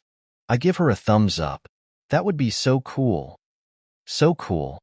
She tries to imitate me by smiling and giving a thumbs up. Bahaha, what a cute kid. Also, I know a guy who will bring you a lot of toys and stuff. I explained to her while thinking of Akira, my clone. The guy can be my errand boy. He has a speed quirk too, and for me doing something menial like this is a waste of time. He is like an unpaid intern, doing things for me that are too menial for me. Though he doesn't like fighting, and though he has my quirk, he isn't exactly good at using it. Even if I didn't use my quirk, his attacks are simple enough to be predicted, like a kid's. 2 hours later, and look at him as we meet up at his shop. The whole place is filled with banners of weed and protest signs, meaning that Akira has had another idea to capitalize on the market. I look around and see that it is no longer a shop with merchandise about me. Well, I did kind of shut that whole thing and told him not to do it. He is wearing some hippie clothing that makes him seem like he is a homeless guy. This isn't exactly a better idea, but whatever, he can do anything that he wants. Once he sees me, he immediately charges electricity and changes himself into a more presentable look. Oi, sup original. Wanna buy some weed? I don't think that is legal in Japan. I look at him with a questioning look. Well, it should be. He yells out with a voice full of passion. I sigh at this. This guy. He is just a whole other deal. So? You should know that if the police capture you or something, I will kill you. Well, I don't want his face, which is similar to mine, to be in police records. So I will disfigure and kill him before that. Ha ha ha. He laughs at that, which makes me a little angry. But seeing the look on his face, I see the depressed look on his face. Well, it doesn't matter. I will die soon anyway. What is he talking about? He has a regeneration quirk. It is hard for anyone else other than me to kill him. Explain. He looks at his hand, and I can see a look of despair appeared on his face, which makes me feel weird about it since that face is so similar to mine. I am gonna dizun. He starts. No matter what, I am just a clone. Our aging was accelerated, so we will die quite soon. I bet that I have at most a month or two. He shows me his hand and I see some spots on it, ones that old people get. I see. So his body is rapidly breaking down. Yeah, I had a whole existential crisis on my hands here. He lays down on his chair. Well, I guess a clone can't be a perfect copy of me, or there would have been thousands more of them. Due to the clones having my DNA too, theirs could be harvested to create more. But sadly, they seem to have accelerated aging and won't live over half a year. So if they harvested the clone's DNA to create more clones, then the second-generation clone would die in a couple of days tops, as he too would age rapidly and die faster than the first-generation clone like Akira. At least you will get to see how you will look when you are older, says the clone, trying to make a joke of a dark situation to make it funny, so he won't have to face the inevitability of his fate. You know, weed should definitely become legalized. It helped me go over my existential crisis. Baha. Drip, drip, drip, drip. Though he laughs, tears drop down his eyes. Usually, I wouldn't believe him, but with an electromagnetic pulse, I sense his vitality is weakened, and he probably can't use my quirk over a couple of seconds since it also hurts his body. Don't worry too much about it, I reassure him. No need to overthink this. Everyone will eventually die. What a sad fate he had. The least I can do is reassure him. Mostly because he feels like a younger version of me in first life. It seems like I am watching myself breaking down. So this is a little more than just distressing. Hey, Kaminari. For the first time, he calls me by my name. Do you think I deserve to exist? I was created by bringing pain to everyone around me, even you. I smile at that. Nah, no need to feel so down. Since we are technically blood-related, you are my family. Once I say that, he looks up and his gray eyes lock into mine. Bah, Kaminari, you should act like your usual cold self. You sure you are not an imposter? I huff. Oi, since I am older than you, shouldn't you stop saying bad things about me? I don't know how to act like a family with someone. I had a horrible one even in my past life. I failed as a son and father. But I do know someone who was a good brother. Bahahaha, the clone laughs. I have some money saved. Wanna go spend it? BZZT, I sent a small electric shock to his head. Save the money, idiot. Who told you that you can die unless I tell you to? Come on now, man, whines Akira. You are a control freak? Everyone is a control freak, just at different degrees. I do the usual, by making myself seem normal and saying something that applies generally. We spend hours talking like that and joking around and eating junk food. I truly pity him. I could try and have Ares save him, but sadly I don't care about him that much, even if I do connect with him. He could also be frozen, and that would slow down the aging process till it can be figured out what to do. Sadly, he has to die. That is his fate, because I want it to. Unlike in stories, one can't change their fate even if they want to. In the end, Akira asks me one more question. Can you kill me? At least this way it's painless. The wait is way more stressful, and already I can feel rigidness as I move. Soon I will be paralyzed and live in stillness. I don't try to change his mind on this, and my hand moves towards his face. Hee hee. I guess I shouldn't have wasted so much of my time being a corporate slave. I kinda regret it. Don't we all? BZZT. I shut down his brain casually, giving him a painless death. Chapter 78. Meta Liberation Army. After killing his clone, Kaminari can't help but feel another feeling other than a little sadness. He feels relief. In the back of his mind, he always expected Akira to betray him one day. That is why he never told him who Akira really was, or more correctly what he was. The clone escaped from a hospital, but there was never even a mention of a fire or giant explosion from the area, nor was there any signs of the doctor and the villains searching for him. So that kind of put Kaminari on edge. He wasn't omnipotent. He didn't know everything. After much investigation, Kaminari came to the conclusion. He wasn't a mole, nor was he an informant for the doctor, nor was he a non-informed mole that didn't even know what he was doing. I kept Akira around for one reason, feeding incorrect information to my enemies in case they were observing me from some method that they didn't know. I want to make myself appear weak where I am strong, and appear strong where I was weak. Kaminari feels like Shigaraki is no longer a major threat since the man will attack head-on most of the time. But the doctor is different. He never fights head-on, and when Toga was able to injure him, that is when the clones started being created. So Kaminari's assumption is that the doctor put them to it and planned the whole thing on how to immobilize and injure Kaminari. Sadly for him, he wasn't able to figure out how my quirk worked since none of my clones have the ability to control iron sand and other electrically conductive metals. Contemplates Kaminari. So he must have tried to get a mole on the inside. One like Akira who even he couldn't control freely. The moment I figured what was going on was when I was questioning Akira since the first time. The electrical signals from his brain were strange. I thought that it was most likely clone signals, but I prepared for the worst, which never came to be true. He already had taken measures even for something that could have happened, as he thinks that Kaminari manipulates his electricity and a knife appears in his hand. Using it like a scalpel, he goes towards Akira's eyes and started slowly cutting up the clone, trying to confirm his hypothesis. Slowly, only a pool of blood is left, and finally, as Akira's face is disfigured, there is a small plastic chip inside the bone of his nose. Well, it seems like I was wrong. Kaminari looks at the small chip in his hand, which had been injected in Akira's stem part of the brain. Heh, what a smart man, Kaminari smirks.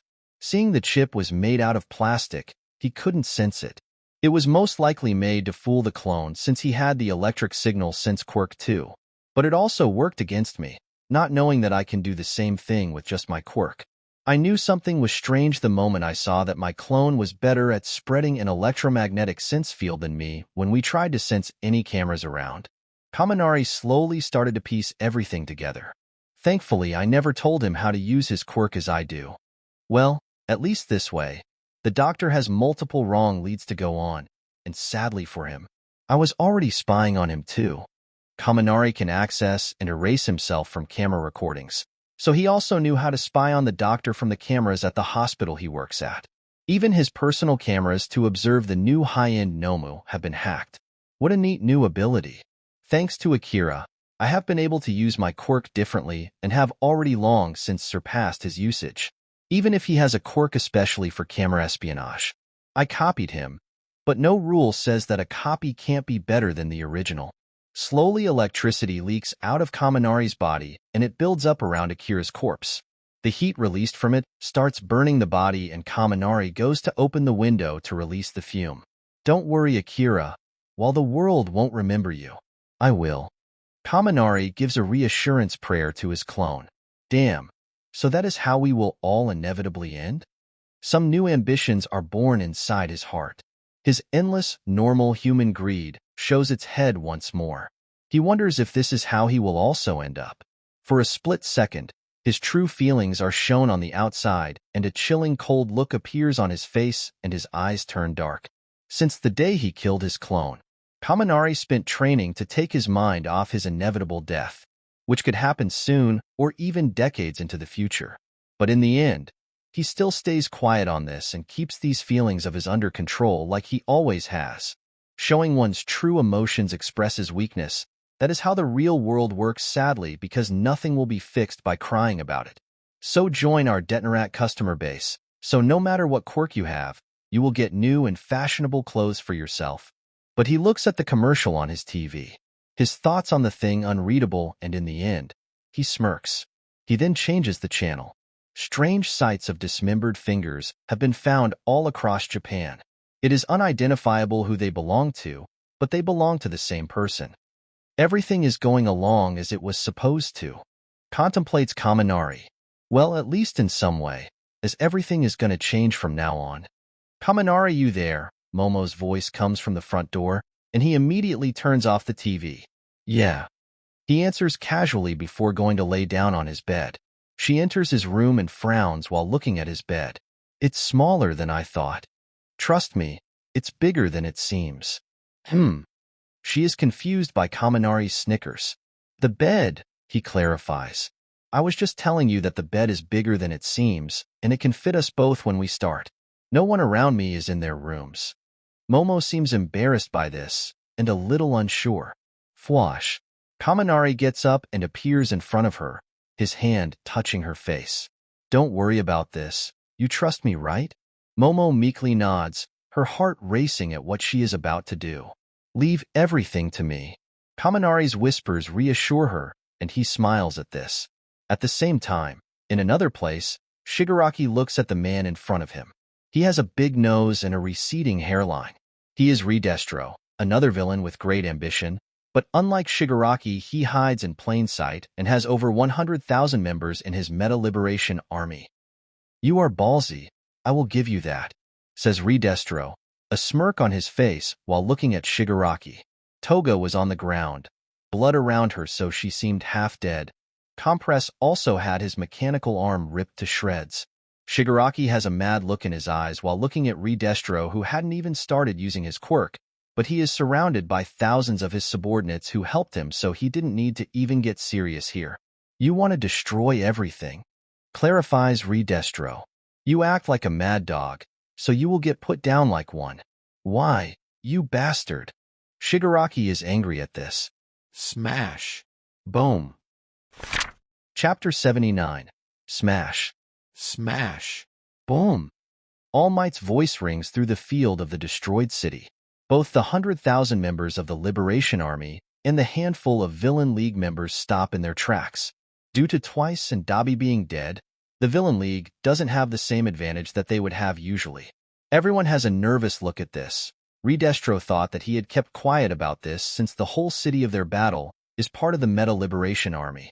He couldn't help it as he too had frozen in place. Just All Might's name is enough to make him shiver in fear. Helicopters immediately riddle the air, whether it is news or military, and heroes jump off many of them. MT Lady, Kimui Woods, endeavor, and many more. Despair settled on the villains' hearts, but Redestro isn't someone who gives up so soon. Everyone, attack. That was all that needed to be said as everyone gets ready to attack. St. Louis smash. Boom. Suddenly a huge wind pressure is created, so strong that it knocks most of the villains in the ground. All Might's figure stands atop them, and for the first time, he is not smiling, and this turns the shadows in his face in a scary glare.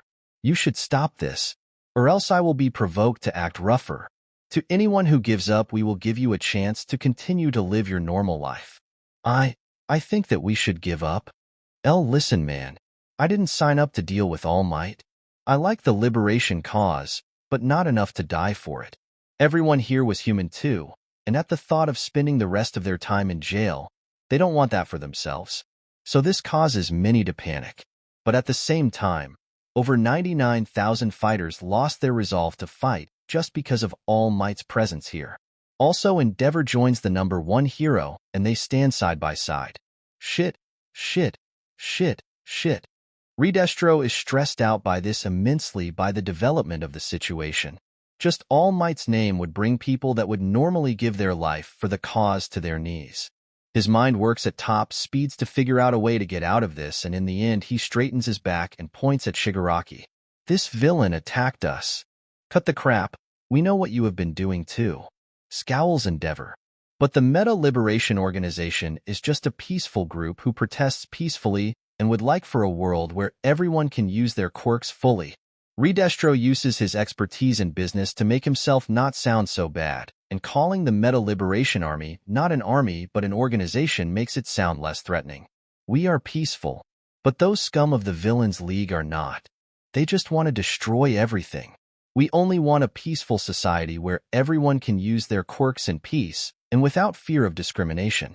Suddenly Redestro gains a realization. He could use this news coverage to his advantage and gain more support for his cause. The power is gone and done for, so he decides to appeal to the general population and do some general political plays from now on. Ugh, I hate this. With politics nothing will get done, so it will have to be a long-term goal from now on. He knew that no politician in high places would want to work with him since his ideas are considered too radical. But still, he will prioritize survival, and there is no honor between villains as Redestro uses his quirk and his body bulks up. As a token of my appreciation, we will help the heroes deal with these despicable villains. Instantly, by the way he spoke, even the people who had lost hope when they saw All Might are once more revitalized and starts attacking the Villains League. Hell yeah, let's capture these villains. Redestro yells out in encouragement, but almost slips a little. Yeah, he is definitely still scum, says Endeavor with a frown on his face. Ha ha ha ha. All Might laughs at that. Well, his intentions are good at least so. He isn't truly a villain. Endeavor frowns at that, glancing at the cameras around and frowning even deeper. His face shows repulsion at this, since this whole thing is going to become a PR stunt by the heroes and the politicians who back them. It is widely known that even some high-up politicians are hardcore All Might fans, so that definitely helps the heroes in the long run. Half an hour later, and at the U-dorm rooms, Kaminari looks at the live news from his computer screen. How impressive! Redestro, decides to play this game. Originally, he would have joined Shigaraki, but now the chances of that happening have blown in the wind as Shigaraki and the rest of the Villain League are captured by All Might and the other heroes with the help of Meta Liberation Organization. Changing the last word from army to organization made it seem less threatening. A name change really makes quite the difference, thinks Kaminari as the sheets on his bed move, where a tired and sleeping Momo turns around. Chirps. Suddenly a bird comes and pecks at his window. This makes him stop looking at the news and goes to open the window for the bird to come in. There is a letter attached to the bird, and he takes it and reads it. This bird is one with the quirk called Smooth and Hard Feathers. It can harden and amother its feathers, though when it hardens them, he can't fly. This is a letter from Koda. He has been using his anima quirk to try and find animals with quirks. He has found over a dozen of them by now. Kaminari is happy at this, since he already considers Koda as part of his hero team. So he has started to give the young student some more ideas on how to use his quirk. Not bad. Not bad at all. Together with the protein dog, they would make a good team combination. He says while looking at the news and seeing many of the Meta Liberation Army going in for questioning by the police and about what happened. I think I have gotten better at manipulating things behind the scenes like this. Thinks Kaminari as a smirk adorns his face. Sometime later, he and Koda are within the different forest-like training grounds of the academy. Listen here, Koda. Your quirk is amazing, so don't worry too much. Kaminari tries to raise the young teen's confidence. If we can gather some animals with quirks, well, that will be amazing. I am definitely having you join my team, with your birds and their eyes combined with my speed. We will be in the top 10 hero ranking within less than a year. Koda was embarrassed by this. But I believe that Kaminari-san will be able to do this by himself too. Ha ha ha ha. Kaminari laughs at that. Thanks for your confidence in me, but if you help me, then our hero agency would be guaranteed to be at the top. Koda, of course, is tempted at this, as just the thought of starting his own hero agency brings the young teen anxiety. Kaminari doesn't mind accommodating someone with as much potential as him. Quirks, every one of them can become powerful. One just needs to know how to use it. /N. We also see just how much weight All Might's name has. His reputation is scary amongst the villains. After all, even nature itself seems to bend to the will of his punches. Any second-rate villain seeing that will be terrified by it. Chapter 80, Doom in Sight. Principal Nizu looks at a letter in front of his desk, and an inflated All Might is sitting in front of him. Have there been any leads on the sender? Asks the number 1 hero. The rat-like creature shakes his head. No, the sender hasn't been identified yet. We have done countless investigations on it, and even Night Eye used his quirk on it, but there was no lead on the sender. Though he is on the hero's side since we were the ones who benefited from this mostly. It seems like there was no incentive, like a random act of kindness, so the investigation is completely on hold at the moment. All Might sighs at this and interlocks his fingers, and with a grave look on his face decides to change the subject. I am thinking of retiring any day now. Nizu isn't surprised at this, not by a long shot. So how long can you hold your form now? Yesterday it was around 10 minutes, today less than 9 minutes. Elaborates All Might. How do you think I should announce this? I always thought that I would retire because of some villain or old age. I would like to hold on till young Midoriya graduated, but sadly that is impossible now. Nizu doesn't know what to say about this and in the end just shakes his head. Then you just do a small interview, and with that end it by saying something because due to an old injury you can't fight any longer. But that is just a disaster waiting to happen, since then the villains who fear me will start to think that I am not as invincible as I seem. All Might spurts out. The time after my retirement, we will see an increase in villain activity. This is the only way. Because if you just retire without elaborating anything will make it seem like you just went up and left. That will make it seem like you just don't care anymore. The situation will be much worse in that scenario. Nizu has a frown on his face as he thinks. But due to having fur, his facial expressions are unreadable. Again, it is your choice. But if I was in your shoes, I wouldn't worry too much about the future. Trust in the next generation. As he says that, he points outside of his office window, towards Kaminari and Koda, talking about something with birds surrounding them and insects all around them. The one controlling them, Koda, was scared by the sight of the bugs while Kaminari smirks and grabs a centipede, throwing it towards the young man, scaring him half to death and laughing at it. All Might smiles. Yeah, I guess I shouldn't worry too much. This generation's heroes will truly be something amazing. Nizu smiles back. Yeah. His face morphs into a smirk. And my bets are still on Denki Kaminari becoming the future number 1 hero. All Might acts annoyed at this.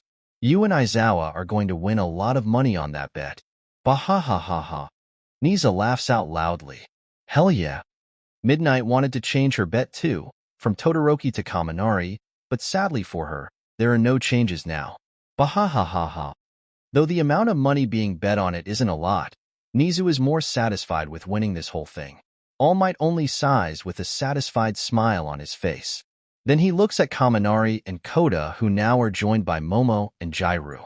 Kaminari explained to them something with a smile on his face. At the same time, Kaminari talks to Momo, Jairu, and Koda who were in front of him. My internship will be with Mirko once more. He pulls a letter written by the NR3 hero herself. Momo huffs. That is inappropriate behavior with a minor.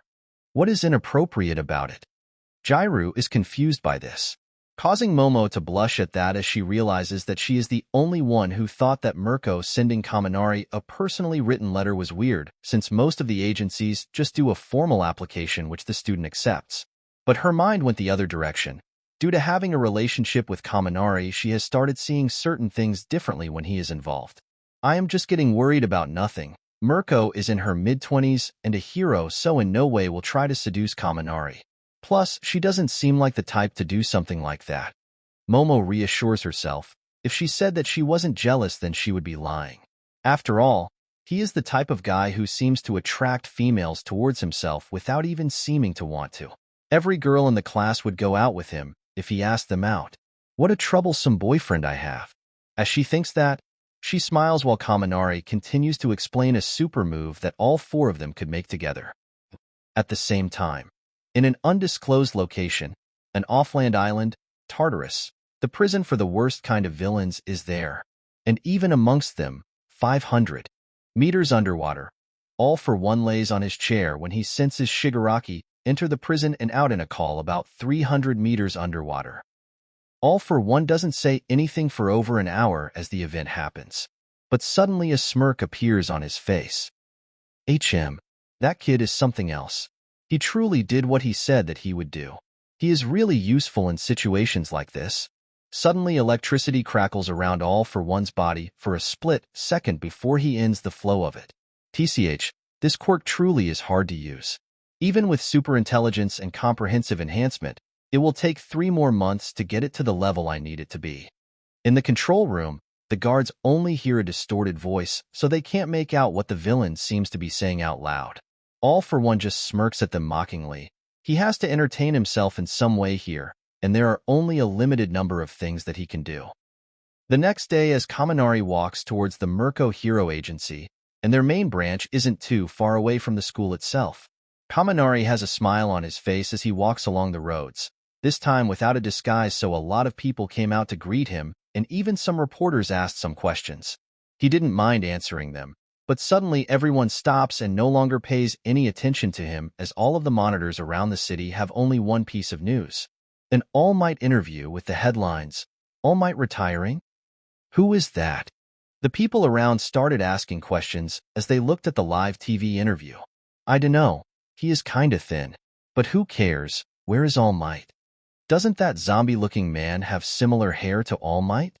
No way, dude. This guy's hair seems like a limp dick, says another teen guy in vulgar language. All Might's is like an 8-inch long string and hard one. WTF is wrong with you, dude? There are people around us. People around started looking at them, and Kaminari takes this chance to slip through the crowd as the young man apologizes to the parents with kids there for using vulgar language. I guess that the time is going to be coming soon. Kaminari calmly observes the situation, no longer seeing the need to try and change things from the road that they are going on now. All Might has already outlived his usefulness, so in Kaminari's eyes, this is a good time for All Might to retire. Part 1 of the plan went generally well. Now I need to start Part 2. Chapter 81. Ideals. At the Bunny Hero Agency, the main branch is a big building that wouldn't lose to other top heroes in size. Of course, even with what she is paid, Mirko wouldn't be able to afford even 1/10 of it. But with some financing and borrowing the rest from the government, she got the building, and in another year or two, with her increased income, she will be able to pay it off. Since it is a government loan, it is guaranteed by the taxpayers' money, so there isn't any stress about it. These are some of the benefits that the heroes have. Mirko is in her office, which is very messy and filled with cute bunny plushies. She is glued to her computer screen and can't take her eyes off it due to it being a stream of All Might's interview and his retirement. Suddenly someone knocks on the door and comes in. It's a muscular man wearing a black spandex suit and fake bunny ears. He is one of Mirko's 30 sidekicks. His name is Hawkeye, and his quirk is he can see everything like a hawk, and anything under a 2 kilometers radius he can see perfectly. so he is good for stealth and tailing missions. Something that Mirko isn't necessarily very good at. Mirko, your new intern is here, says the man with a slight annoyance in his voice. TCH, that kid's smile is too charming, and he even refused to join the Mirko fan club. I mean Mirko's sidekicks. He definitely can't earn our goddess's heart. Mirko looks at Hawkeye strangely as his whole vibe changes and his eyes burn with a flame of determination. Oi, you okay? She asks, confused why the usually calm Hawkeye is so enthusiastic. Did he get a rival? That is when Kaminari enters without announcing and looks at Mirko and the other guy. Well, this is a nice fan club you have here, he says looking at Mirko, and she smiles at him. TCH, I see that you are annoying as always, says Mirko with a smile on her face. Hawkeye yells out and looks towards Kaminari with an angry look on his face. Who the hell, Hawkeye, that is enough. He is someone I know. Can you leave us alone? Mirko looks at Hawkeye pointedly, and the young man pouts before walking off and slamming the door behind him. Bomb. But the next second, he opens it again, and with an apologetic look towards Mirko, he says, Sorry, Mirko, I didn't mean to slam it that hard. But contrary to his gentle look when gazing at Mirko, he looks at Kaminari with an annoyed look. But what annoys him, even more, is that Kaminari is not even paying attention to him at all. Veins pop on Hawkeye's forehead. Mirko sees this and sighs and waves the man away. Though still angry, Hawkeye decides to listen. Better not make Mirko angry. She is scary when she is angry, and even though I like getting hit by her powerful legs, I don't want to die yet. Actually dying like that wouldn't be so bad. Both Mirko and Kaminari can see straight through what he is thinking, and the latter looks at the top hero sitting there. So, your team is definitely different. They all wear bunny ears too. This is like a hardcore fan club. It's more like a cult. Mirko pouts. So what? They are super strong and have cool abilities. Kaminari sweat drops. That isn't how you chose people to work for you. Also, they don't even look cool. The whole bunny ear thing doesn't help either. Well, people have different views on this, Mirko argues back. What is cool to you might be just cringe to someone else. Wow, you really became smarter. Kaminari has a shocked look on his face as he says that. This annoys Mirko a little. Damn, he knows how to get under people's skin like a pro. He seems to easily be able to annoy anyone that he meets up with. Anyway, she decides to change the subject. You said that you wouldn't be coming even when I revamped myself and got a hero agency. Kaminari shakes his head and points towards the monitor. He doesn't even need to see what is going on as he knows what Mirko is watching. That was the plan previously, but since All Might retired, everything has changed now. Ho, is that so? She says coyly, getting up and approaching Kaminari and looking straight at him. She even gets uncomfortably close, but Kaminari doesn't seem bothered at all. I am still a minor, he says, breaking Mirko off her trace. Well, I wasn't doing anything too bad. Plus, I was just trying to see if you were trying to deceive me. She smirks. Kaminari seems interested in this and asks, So, what did you find? Mirko moans and slaps her forehead in annoyance. You are an honest but scheming brat. Yes, you are correct on that, says Kaminari. I am a passionate man at heart, but passion without logic is called stupidity. So there must also be logic in my actions. I don't like how you were before, but logically, you were the best option, especially since soon you will most likely top up to the number 2 hero spot, once All Might retires. Mirko is in a daze as she hears Kaminari say that. Damn, you are right. I am technically the number 2 hero now. Yeah, technically, since Hawks can still overtake you at any moment now. His quirk is suitable to save people. Kaminari shakes his head while explaining to Mirko that she isn't actually in a comfortable environment and can be dropped down to number 3 again in a heartbeat. Plus, if Best Jeanist heals up, you will be pushed down again. It's got nothing to do with power as you are physically stronger than both of them and can probably even beat them in a fight. But their quirks are amazing for save and rescue methods. Seeing Hawks use his quirk is the same as having a dozen heroes at the same time. One getting the cat off the tree, the other getting the person out of the car's way, and so on. The same with Best Jeanist. Endeavor is also someone like you. But unlike you, He had realized long ago what his quirk was most useful for. So he takes down the villains, and the rest of his team handle cleanup and investigation. So in a way, Endeavor is like an older version of me. Contemplates Mirko. Kaminari shakes his head at that. Of course not. It probably took him over a decade to gather the funds to build his hero agency, since back then everything was different and loans like the one you took weren't available back then since they were very prone to dying. So you have an advantage. She smirks once she hears that. I should try becoming number one then. Since I have come so far, I won't settle for second place. Kaminari only smiles gently as he sees this. Yes, do that, Mirko-chan. Think of it as your idea.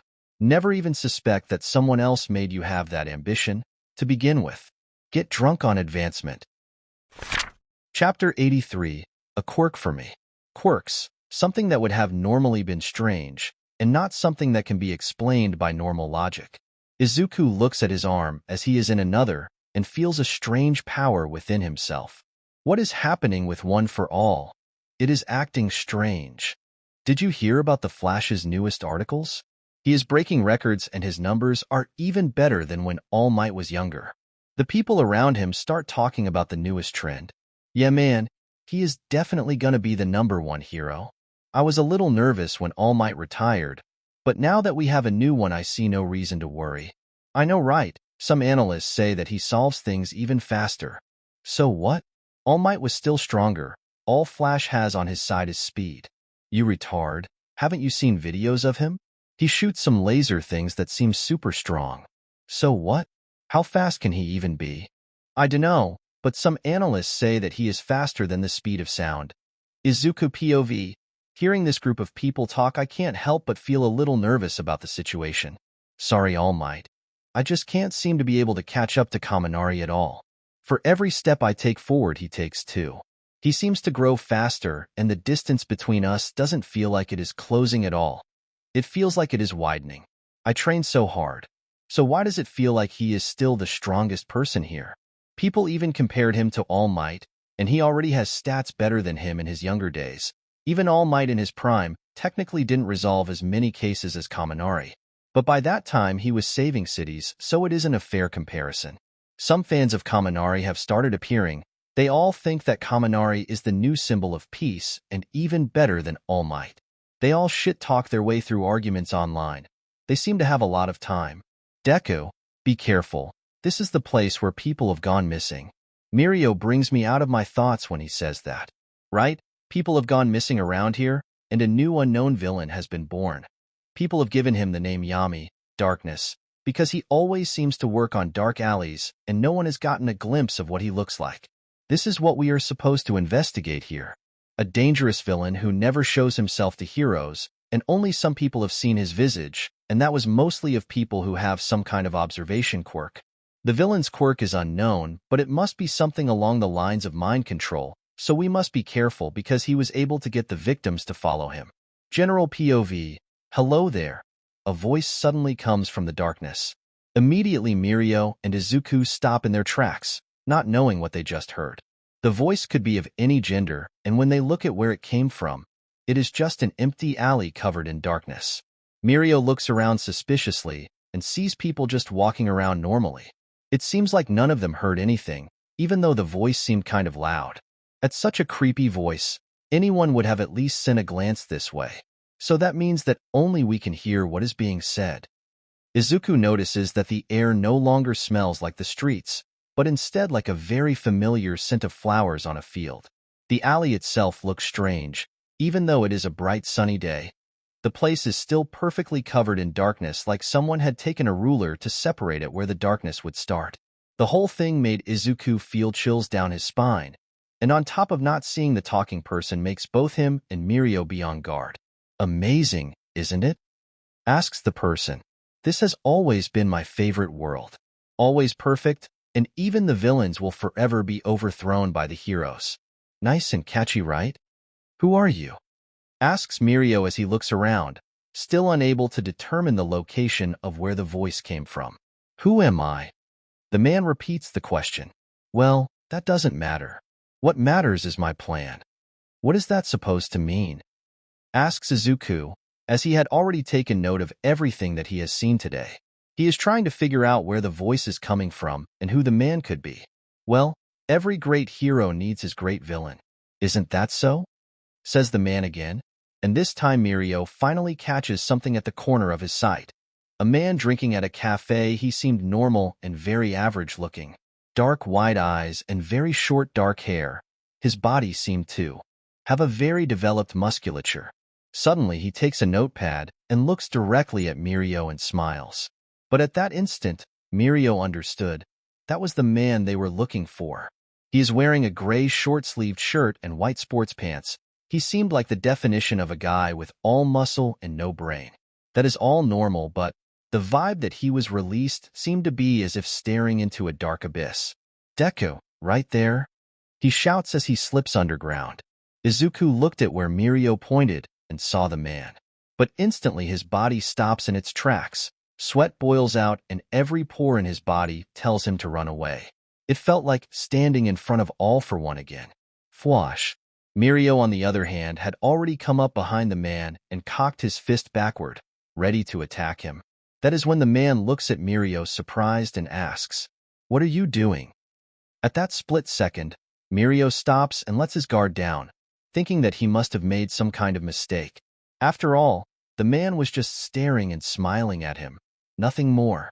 Pow! A gunshot rings out and Mirio looks down and sees a gun pointed at his midsection. He looks back at the man in front of him, whose face changes from a panicked look back to its cold and smiling nature. Again, the feeling of danger radiates from the man. HS shot without remorse, knowing that I wouldn't dodge due to the civilians behind me. Contemplates Mirio as a wave of nausea hits him. Era, you let your guard down to thinking that I was a civilian. How careless of you. Your heroic nature got in front of your instincts, says the man, finishing up his cup of tea and getting up, patting Mirio in the shoulder as the young man staggers. Someone call the police.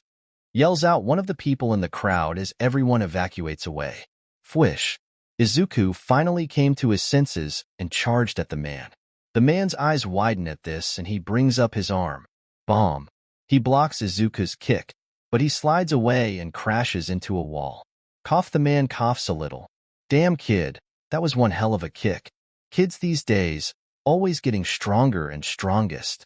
Folks like me now start feeling like we are the strange ones. His body stands up straight, and he seems unhurt. Izuku takes his pose, but as he sees Mirio bleeding, he feels conflicted about what he should do. Chapter 84. The world needs a little chaos. Izuku contemplates as he looks at Mirio by the side, leaning on a table and clutching at his wound as it bleeds out. Don't worry, he won't die. The man reassures Izuku. I shot him at a non-lethal place. I researched this. Did you know that getting shot in the arm or legs is extremely dangerous due to there being a lot of arterial? Stop messing around, yells Izuku as he charges at the man, still using full cowling at 20%. They exchange hits. The man had a body size advantage, but Izuku used his smaller size and bigger power to overwhelm him with an uppercut. Bomb. But the man is insistent, so he grabs the arm that Izuku punched him with and twists it. Crack. AGH. Izuku yells in pain, but the man casually drops the young hero in training on the ground. Shush, young man. It is only dislocated. It isn't broken. As he says that, Izuku looks at him and sees something strange. The man's hands up to their wrists were pale and had surgery marks on them. Also the form. It seemed exactly like they belonged to someone else. Wait, the kidnappings. Izuku looks at the man with hatred as he starts piecing things together. Are you Yami? Huh? Who the hell is that? The man seems confused. Oh, right, that is the nickname that the news source gave me. Kinda lame. Wish they would change it to something cooler, like Prince of the Everlasting Darkness. Damn, that actually sounds cool. Tell that to the news kid. I want to have that nickname. Bomb. Izuku gets up and kicks the man on the knee. A loud crack resounds from it, signifying that the man's knee is broken now, and to prove it he stumbles and falls on the ground ass first. Izuku looks around for anyone, but sees that the streets have emptied. But police lights come into his vision. His body washes with relief. But once he looks back, the man is gone, shocking him as he looks around and sees that even the knocked-down tables have been fixed and except Mirio. No one was around, not even a news reporter. But a wincing pain from his dislocated shoulder brings Izuku back to his senses. He feels his body breathing heavily as he truly saw no traces of the man being here except the bullet wound on Mirio. After the police come, they see that Izuku and Mirio are injured heroes, and they take them all to the hospital to heal them up. Half an hour later, and Izuku lays down on his bed. The room around him looked just like your everyday hospital rooms, and even the sterilized smell drifts around, making someone know where they are just by the smell. His arm has already been put back in its socket. It wasn't anything too painful either, since Izuku already knows how to handle pain like this. But still, the smell of the hospital felt nauseating. Or maybe it was the feeling of letting a villain escape. Izuku didn't know either. But he knows one thing. Letting that villain escape, someone like him, is too dangerous to let go like that. Knock knock. Suddenly 2 people enter the room. One of them is a tall man with short black hair and somewhat rectangular black eyes. His name is Naomasa, alias True Man. He is wearing a tan overcoat and matching hat. The second person is a well-built man with the head of a beagle dog. He is wearing a black suit and a red tie, and also, he is the chief of the police force. His name is Kenji. I hope we didn't disturb your rest, Midoriya. Izuku, woof, says the police chief. We are just here to ask some questions. Izuku nods at this. He will be fully honest with them. A villain like this can't go unpunished. First, we will tell you what we know till now.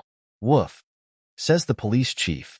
Surprisingly, even though there were cameras around, none of them seemed to catch his appearance, as they were just out of a vision to see his body. It seems like he was either extremely lucky or skilled and knew the exact location of the cameras and planning all of his movements. The other detective walks forward and adds on. That is all about what we know about him.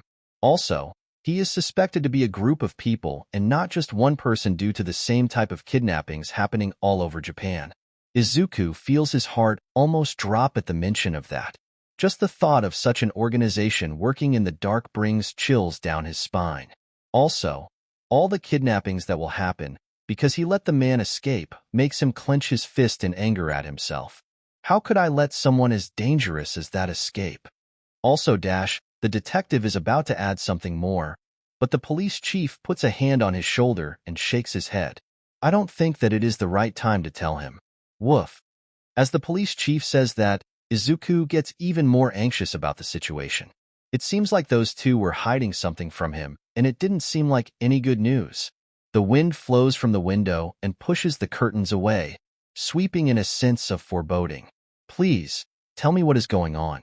I want to know. The police chief sighs at this and contemplates not saying anything. But in the end, he resolves himself. This kid is still a hero and better say it now. Not saying it won't change the fact of what happened. Well, your patrol partner, Mirio? The police chief's words get stuck on his throat. He has lost access to his quirk. What? Izuku is shocked by this, his mind going back to Overhaul and how some of his victims also lost their quirks, but it was only temporarily. So Izuku calms down and takes a deep breath before asking, is this like the Overhaul incident? No. The product seemed completed, and the man also seems to have taken out the bullet, which is suspected to have also been coated in poison due to the small amount of poison found in Mirio's body. The police chief explains everything related to the investigation. Izuku felt the whole world around him come to a screeching halt. Tears come out of his eyes as he thinks of this being his fault. If only he was faster or hadn't frozen up, he would have been able to hit the villain away. But while Izuku was having a very rough time, Kaminari was in a luxury limousine with Momo by his side and a maid sitting in front of him. For the first time in quite a while, he is wearing a fancy suit and Momo is wearing a red dress. She seems slightly nervous, while Kaminari has a nonchalant look while gazing at the passing trees outside of the window. Aren't you nervous? Asks the maid, and for the first time, Kaminari gets a good look at her. She seems to be in her early 20s with a nice body, black hair tied up in braids and bowl-cut bangs, and dark eyes. Her looks are nothing above average, and in his eyes, the only charming thing she has going on is that she is wearing those big circular glasses that she is wearing. Why should I be nervous? asks Kaminari, no longer looking at the maid anymore, and instead of looking at the passing trees. To him, it has started feeling like he has already gone through this place over a dozen times. No, I already have done so. Momo can't notice it because of her nervousness, but I can. Well, the maid pushes her glasses up slightly. You will be meeting young Miss Parents. Don't you feel nervous? Like you almost want to throw up? I have some paper bags if you feel like that. Kaminari only smiles at the maid but doesn't say anything. The maid also smiles back. This young man, he is quite bright, thinks the maid, smiling at this slightly, but she too doesn't say anything. Just by this drive going in circles I get a picture of what kind of man Momo's father is, thinks Kaminari, his hand grabbing onto Momo's to try and comfort her to not be too nervous. He can feel the pulse from her hand. The maid looks at him and Kaminari looks back, and without Momo noticing, the maid stealthily slides her foot along my inner thigh and a mischievous smile makes its way into her face. Chapter 85. I am only human after all. As the maid brushes her feet against Kaminari's inner thigh, he of course feels like any teen would be excited, and it got his blood flowing. But his mind is cold and logical. The blood going to a lower part of his body doesn't stop his cold gaze landing on the maid. She sees that, but she only smirks mischievously and tries to go in for more. At the same time, Momo leans on Kaminari while looking at the trees outside, thinking about the meeting soon to come, not noticing what is going on due to her being very absent-minded and thinking of her parents, the ones that she hasn't seen in quite a while. A nervous chill goes down her spine. This doesn't stop the maid and Kaminari, as the former goes even further. This young man has quite the string will, thinks the maid as she fondly looks at him. Any other man would have started ripping off my clothes now due to me using my quirk. It makes me like a succubus and any man becomes my little toy. Though impressive men like the one here do appear every now and then, if the young miss hadn't decided to have him as a lover, I would ride him for days without stopping. Kaminari, on the other hand, already sees the situation and notices his heart beating faster and irregularly.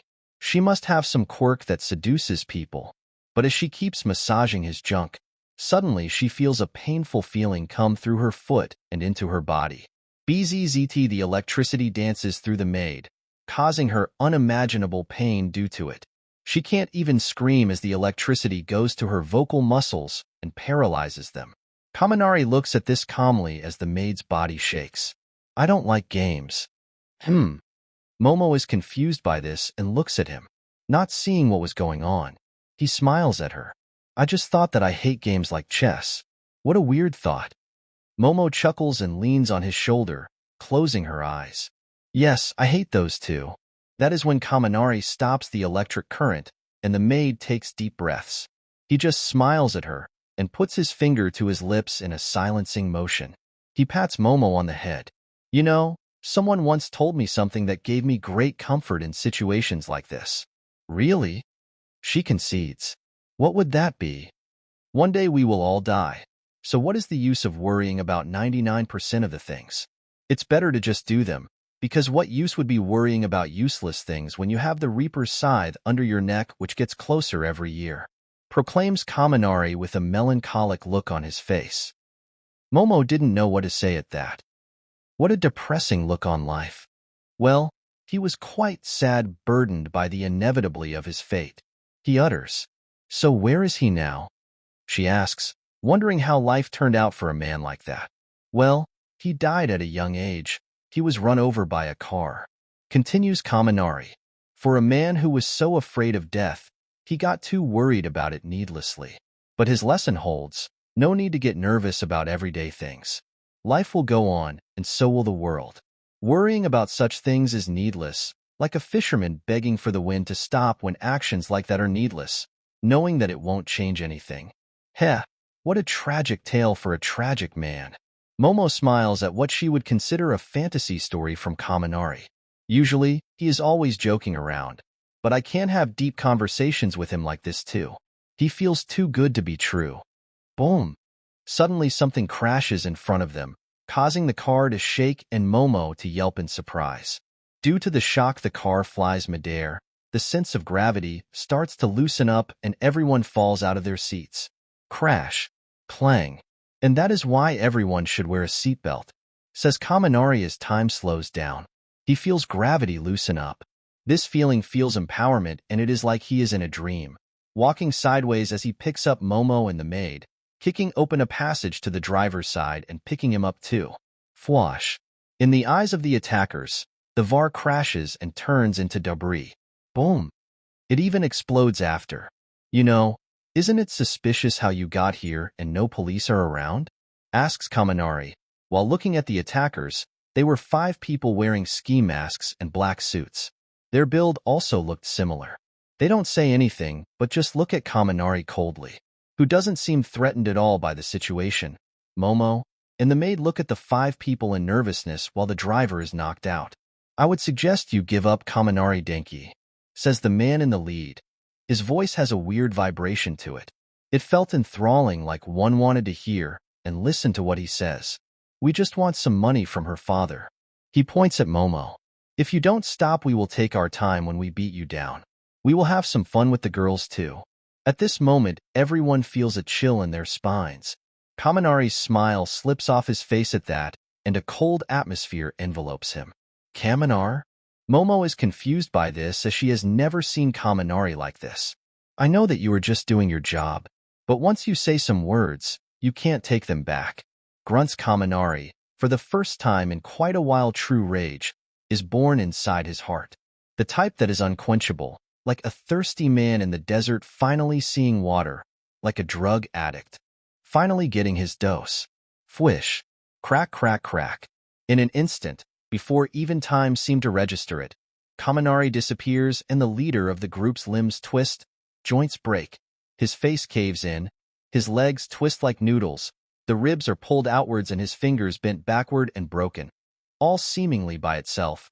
Even though Kaminari had all done that already, and it is just the man's physical state registering what is happening. His pain sensors couldn't even register it before he passed out due to the shock of seeing his body so grotesquely morphed in the attack. Some would say that this is a merciful thing for what was about to happen next.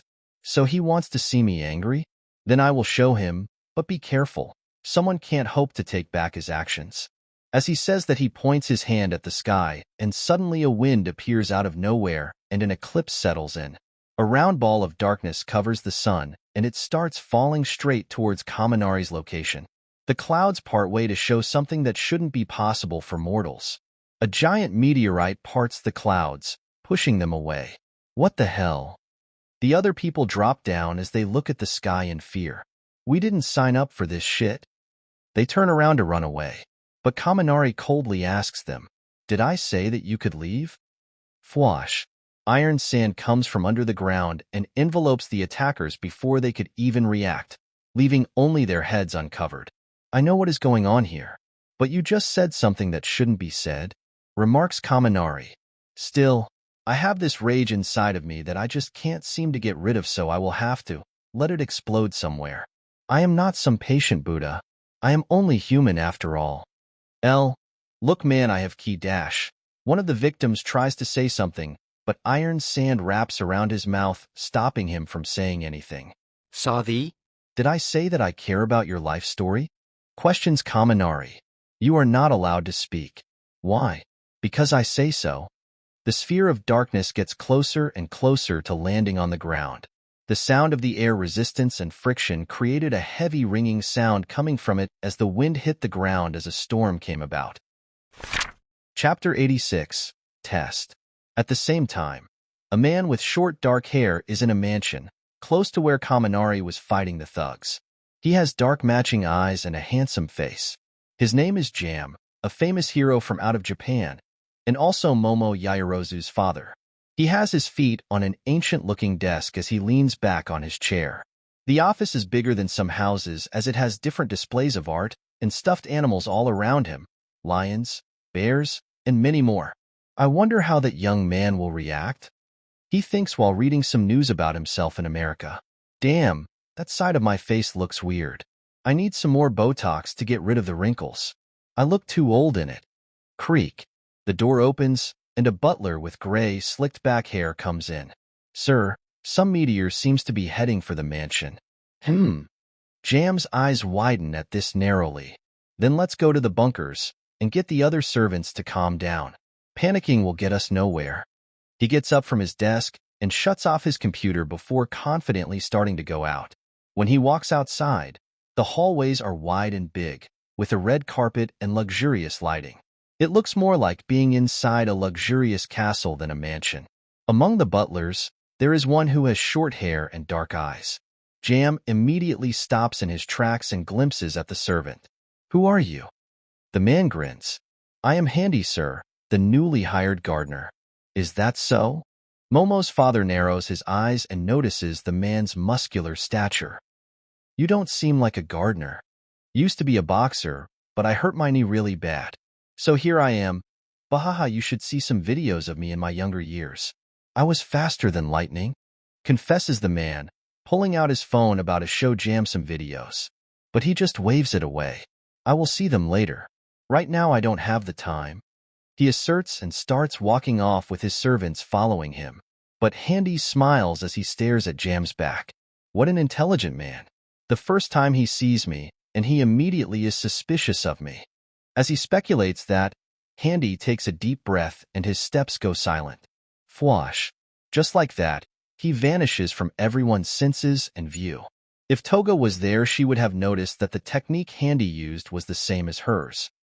As this was occurring, Momo and the maid look at the lighting trail that Kaminari left as he charges towards the mansion, having knocked out the people who were after them.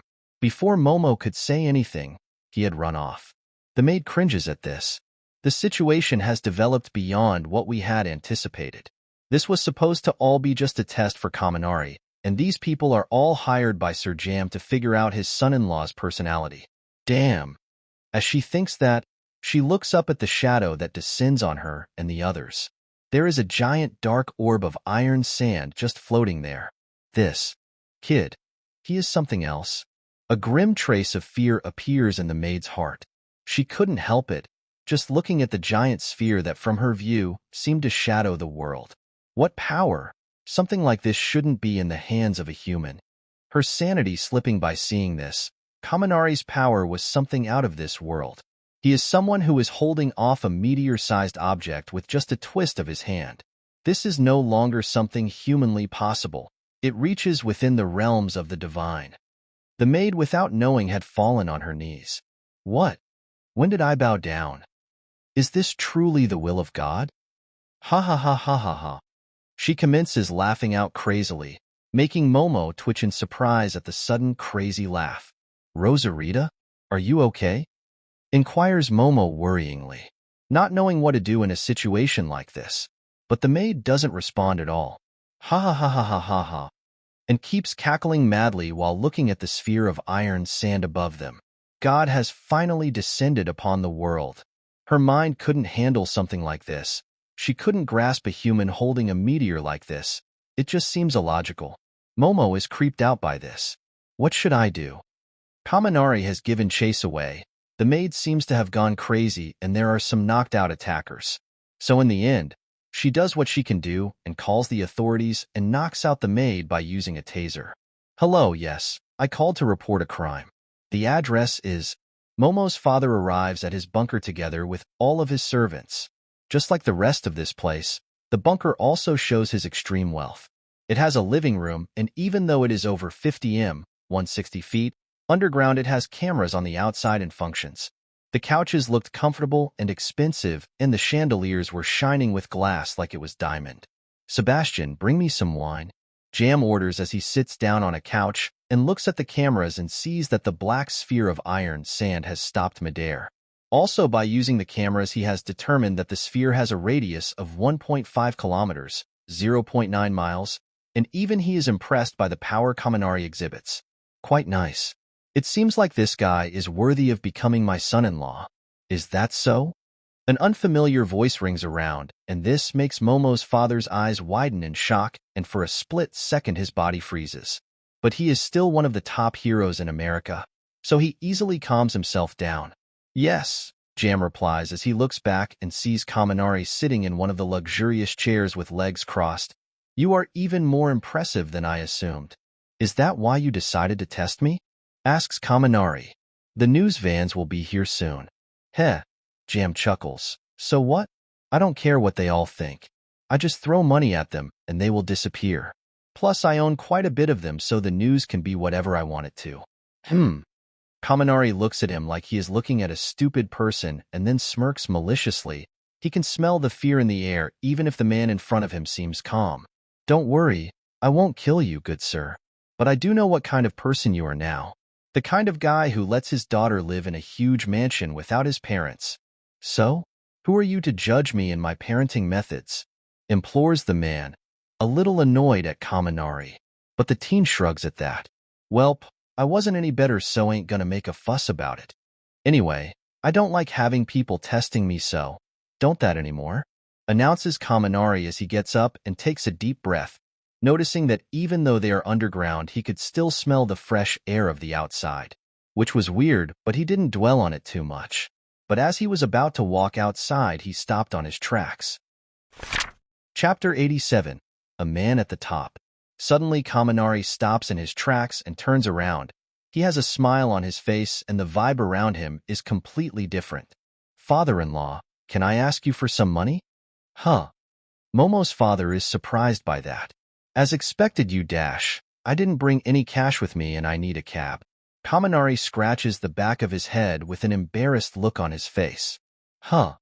Momo's father is stone-faced at this. His eyes shine with something in them. Yeah, my daughter's maid can drive you home. Oh, thanks, father-in-law, says Kaminari, smiling politely, bowing slightly in respect, and walking away. Huh? Why was he so polite all of a sudden? Asks the head butler, confused. Momo's father, on the other hand, clenches his fist, bomb, and crashes it down on the table, breaking it to pieces. How dare that brat act like that in front of me? He is goddamn impressive as hell. As expected of my son-in-law. Huh. Every one of the servants is confused. Is he angry or happy? Fuck. Did you all see that power? He looks at his servants and smirks. He is amazing. Just imagining how strong my grandchildren will be makes my body tingle in excitement. Huh. The master seems to be in a good mood, says the butler while observing things from the sidelines. Jam, on the other hand, is still in high spirits after meeting Kaminari. Fuck yeah. What an impressive son-in-law. Bahahaha. Jam continues to laugh like he hadn't laughed in years. What a nice successor to have. Sir. What about your other kids? Asks one of the servants. Fuck them. Leave some money so they can live a good enough life. I don't owe them shit. They were born with amazing quirks due to having my genes. Says Jam casually. So they can do their own thing. I ain't their babysitter. Kaminari, on the other hand, just casually walks out of the mansion. The place looked normal and nothing was truly destroyed except some disheveled trees. Leaves filled the ground. So at worst it seemed like the owner would need to hire a new gardener. The giant sphere of iron sand had also dissipated like it was never there to begin with, and Momo runs towards him with a worried look and tears on her face once she sees him. Yo, Momo. Why are you crying? Kaminari pats her on the head as she gets close to him for a hug. I was worried about you. She responded truthfully as she hugs him, feeling her heart burst in joy once she sees him uninjured. Crybaby. Mumbles Kaminari just loud enough for Momo to hear him. Momo pouts and pinches his side. Ow, ow, ow, come on now. Don't be so strong-headed. Jokes Kaminari, pinching her cheeks and making her look ridiculous. There is no need to worry about me anymore, Momo. I have everything under control. You can't be that arrogant. She grumbles. You saw me have a giant meteor with casual thought, whispers Kaminari, flexing his bicep and smirking at her. Don't ever doubt my cool strength. The more time I spend with you, the more eccentric you seem to be, says Momo with an unimpressed look on her face. Feeling that Kaminari isn't as perfect as he portrays himself to me, but she doesn't mind. Now it feels like she has a chance at least. Kaminari pouts. Well, I am showing you some of my deep secrets now. No need to be judgmental, giggle. I am not. I just thought how everyone would react if they saw you sing karaoke terribly. Momo is amused by the situation endlessly. Kaminari. Someone that she thought was perfect, someone who seemed to make no mistakes ever, was human after all. He had his silly sides and lame sides too, though one needs to look quite deep for the latter as he hides it quite well. Sheesh, what kind of girlfriend even are you? Complains Kaminari. Putting your boyfriend in such a situation? Sorry. Momo feels distraught and apologetic as she looks at Kaminari. But the student shakes his head and laughs. Ha ha ha, I was just joking around. No need to take it so seriously. Momo relaxes at this and hugs him. Kaminari, will you one day tell me all your secrets? As she asks this, Kaminari hesitates for a split second before answering. If you tell me yours, then I will. Sure, says Momo, and she starts talking about her so-called secrets. Thinks that Kaminari already knew due to his observations on his girlfriend. While they were talking, they didn't notice the maid looking at them from the sidelines. She was no longer hysterical and instead just looked at Kaminari with a hungry look in her eyes. Rosarita, the maid, POV, I saw it. The god amongst men. I saw it so clearly. It makes quirks look like child's play. It was proof of his divine ability. Still, my sins of daring to seduce him are unforgivable. So I take out a hidden knife from my thigh holder and go to stab my leg, the ones who dared to try and seduce him. This filthy mortal and tainted body are unworthy of him. Fwish. I swing the dagger down without hesitation. This is the will of God. If I must die, then I will. The doubts that I have had all my life disappear in the blink of an eye. As the knife is about to hit my flesh, I wonder if this will be enough to have a clean slate for my crimes. But, just as it is about to hit, the knife stops an inch from her skin. No matter how much she pushed, the knife wouldn't budge. You know, a girl shouldn't scar her skin, especially someone as beautiful as you. His divine voice feels like honey to my ears, and when I look up, I see his divine visage. I feel my spine tingle just by looking at him, and the confident smirk she gives me shows that he already knows everything. I should ask him if I can devote my life to him, but would he accept? No, he must already know what I am thinking, so he probably won't accept. General POV. While the maid was having thoughts of grandeur due to her mind being broken, Kaminari smiles at her like he always does. Why the hell is she even trying to harm herself? He wondered, confused by the audacity of the situation. But the woman only looked at him with calm eyes, not expressing the seep admiration that she has for him. He must already know what I am thinking, so I must conduct myself appropriately and show him that I am not someone mad. Her thoughts played on her hurt of childhood. But that isn't all there is to it, because it isn't simply the power that made her believe in Kaminari, it was because she wanted to believe. If God exists, then the world becomes simpler. So Kaminari will become her God. At least those were the thoughts that went through her head. Later on, Kaminari returns to the dorms of together with Momo. The latter sadly didn't get to meet her father, not even catch a glimpse of him, but she felt surprised at herself as she didn't feel sad at all. The news about the meteor falling towards the residence of a nameless rich guy was puffed up to be just another hologram malfunction, and it wasn't real as there was no damage to the property and the meteor seemingly stopped before it hit the ground. So the public took the obvious answer as the truth. Only the servants, Momo, her father, and Kaminari knew the truth of what happened that day, and they caught a glimpse of Kaminari's power. At the same time, in an underground meeting hall, there is Handy, or the man with many names, like Yami, Kidnapper, Goblin, Psycho, and many more. He looks around the dark interior of the building confused. Doctor, you told me that we would meet here. Where the hell even are you, old man? The man seemed relaxed as he looked around without any trouble and didn't seem to feel nervous at all. He sees that there are some abandoned capsules filled with liquid inside, and the place also seems a little wrecked. Click. And that is when suddenly, a giant screen in one of the walls turns on. Chapter 88, Evil. The man looks at the screen with a nonchalant look. I guess if you look like a Bond villain, then you gotta act the part. Ah, I remember that reference. The doctor's face pops on the screen, and he seems to have a nostalgic smile on his face. It was such a long time ago. Yeah, Yami agrees. Do you remember Goodfellas? The doctor nods with a huge smile on his face. They don't make movies like that anymore. Anyway, Why did you call me here? I thought we were gonna meet in person? The man was confused by this. Well, I like to be cautious, says the doctor. Especially during these dangerous times. Who knows nowadays what is going on? Plus, I have my guards up against a certain hero. The man sighs. It's the lightning brat, right? Yep, the doctor agrees. The lightning brat. The one who is most likely going to be a problem in the future. He already is a problem, complains the man. Haven't you seen what he has been doing? No. Says the doctor. I am currently in a place which he can't find me in. I have erased all traces of me in the world because we only have one advantage against him. We know where he is, while he doesn't know where we are. True. The man agrees. By the way, what is your name? Asks the doctor, curious for some info on this new villain that he might work together with. HM? Name? I have forgotten such things long ago. Smirks the man, seeing what the doctor is after. Though you can call me Kira. Kira Yoshike. Nice name.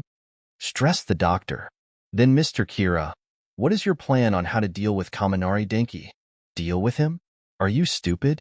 Retorted Kira. He is someone we no longer can fight head-on. It's only a matter of time. Before, oh well, you would never understand. The doctor was curious what Kita means by that, but he doesn't seem bothered by it and only smirks. If you want information, then give me some of your own. Like how do you make those, Nomu? Kira has a smirk on his face as he says that. Maybe then we can work something out. I am not your friend after all. Is that so? Well, tell me the info first and I will decide if it's worth so much. The doctor frowns.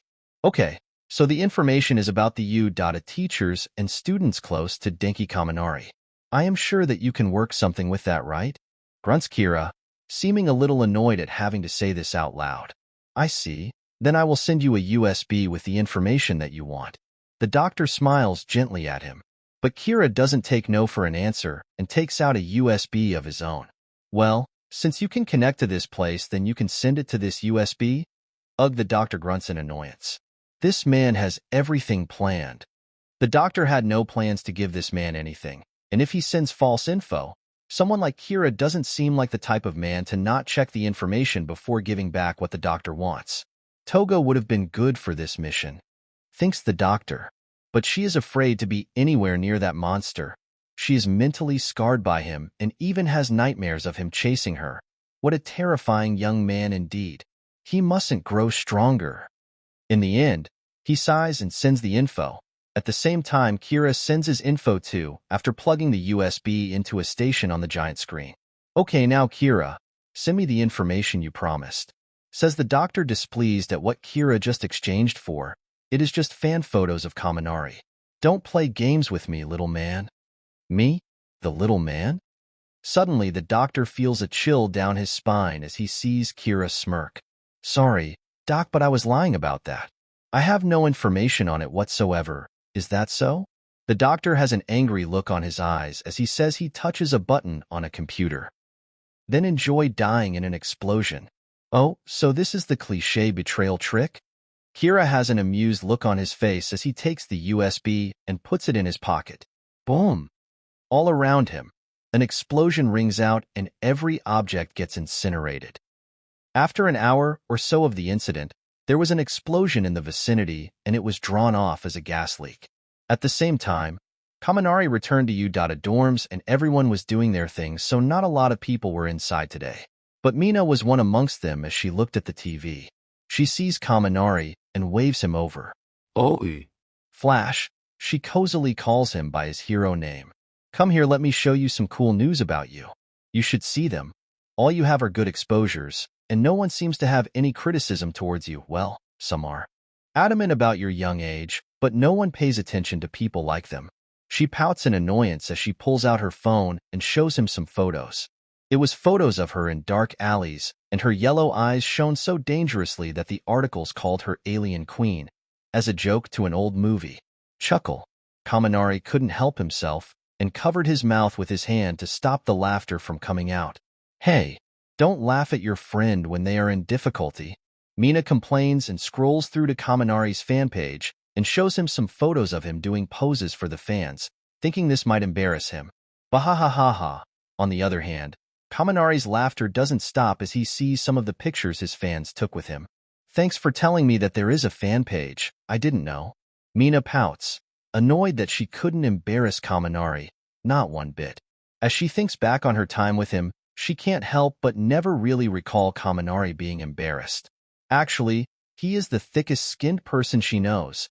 She had seen him naked multiple times, and he didn't even bother to cover himself and just told her to close the door. He has seen her too, but even then he never seemed bothered.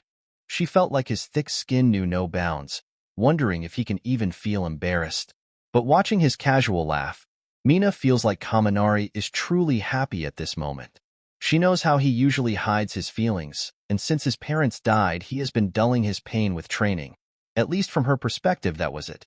So in the end, she just smiles at him, happy that Kaminari has finally started to open up even more and seems to genuinely enjoy being a hero.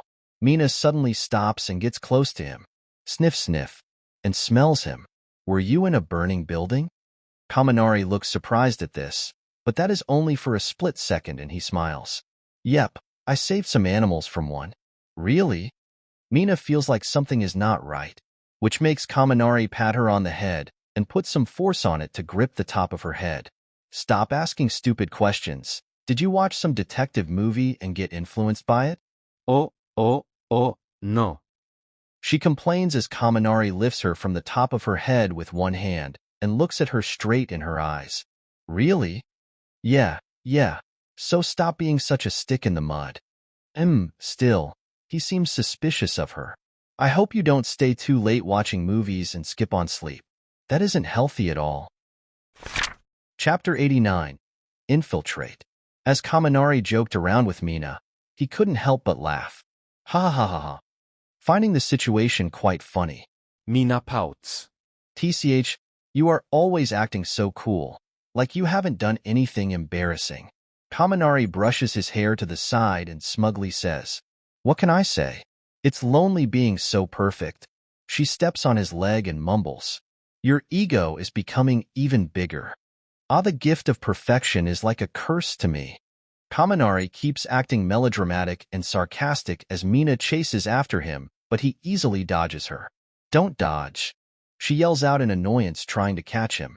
But Kaminari doesn't seem affected by this, and every time Mina feels like she is touching him. But it is an afterimage that disappears the next moment. So the darkness between me and him shall be closed. Kaminari starts reciting some of the poems that Mina wrote as a kid. This causes her to be even more embarrassed. No, stop it. This is when Bakugo comes into the dormitory common room from the outside. He is sweating and is wearing a dark tank top and pants. Just seeing Mina and Kaminari chase each other around makes him feel more tired. They run through the common room, kitchen, dining room, and exercise machines. I don't have time to deal with their little love triangle. He deliberated before sighing and climbing up the stairs. Just a little more and my new super move will come along. Let's see Kaminari try to handle that. Bakugo doesn't take it easy for even a moment. When he isn't training, he is at his hero agency and defeating villains. Still, he clutches his hand as he counts the cases that he has handled is only under 25, unlike Kaminari who has already handled over 50 even on a bad day. The speed advantage is absolute and the distance would be even wider if there were more crimes to solve for Kaminari. I need to try harder. Bakugo has a resolute look in his eyes. His passion ignites even harder as he goes to his room. He planned to rest, but he will now rest during his bus drive toward his hero agency. Mina finally sees Kaminari stop and look at Bakugo's back. She sees this chance and with a mischievous smile charges at him. But he just casually grabs both of her hands by her wrists. Mina, I am going. Kaminari knows that if he takes things leisurely, he will be surpassed before he even knows it. I must give in more effort too. I can't let the distance between us close. Mina is a little sad to see their game stop, but she knows that he is a busy guy. Even if she wants to spend more time with him, she can't allow herself to be selfish like this. But she asked, Where? Kaminari smirks at her with an apologetic look. Once this is all over, let's go and get some vanilla ice cream. Fwash. In an instant, he disappears, not even leaving a flash of lightning behind him as he runs. But even while going at such high speeds, iron sand starts surrounding his body to protect it from friction as he goes even faster, easily breaking through the sound barrier. Kaminari stayed at that speed, just over the speed of sound as he went through the city, and he put on a scouter-like device that showed him satellite images of all the crimes currently happening. They weren't images but live videos. Still, Kaminari wouldn't be able to tell the difference at that speed as everything is too slow. Just like so, his reaction still is faster than his current running speed. So he looks around for any crimes around him as he casually jogs toward the first crime of the day. With a little iron sand, he also saves a dog from getting run over on the way, and at the same time, he takes out a card with a lightning symbol on it and throws it at the dog. This will make everyone know who saved the dog. Kaminari keeps looking around and seeing that everyone has seemingly frozen in time. It makes him smile, remembering the first time he reached this speed. Watching people stuck in time becomes funny, as some of them have quite the funny looks on their faces. Once he reaches his destination, a villain has a knife out. He has black hair and an average-looking face. The only thing special about him was 2 horns at the top of his head. Kaminari takes the knife and a zip capture tool, tying up the man and leaving behind his card. He then presses a button on his suit which calls the police to this location. Everything goes good, and he goes for another crime scene that is provided by the satellite. This was a new way for Kaminari to find crime, and technically illegal due to him infiltrating a government satellite, but no one has gotten even a trace of his activities. Or more correctly, it is impossible to catch him since technically he isn't hacking with a computer but his electricity signals, which he can see as data now. His quirk has already reached a level where anything electric, Kaminari can control and manipulate it. Still, his mind and other thoughts, currently, he doesn't want to be overtaken by anyone. He doesn't want people to be even half as good as him, but there are other things in his mind too as he looks north. Kyoto, that is where the main villain organizations in Japan reside, and soon they will have a gathering.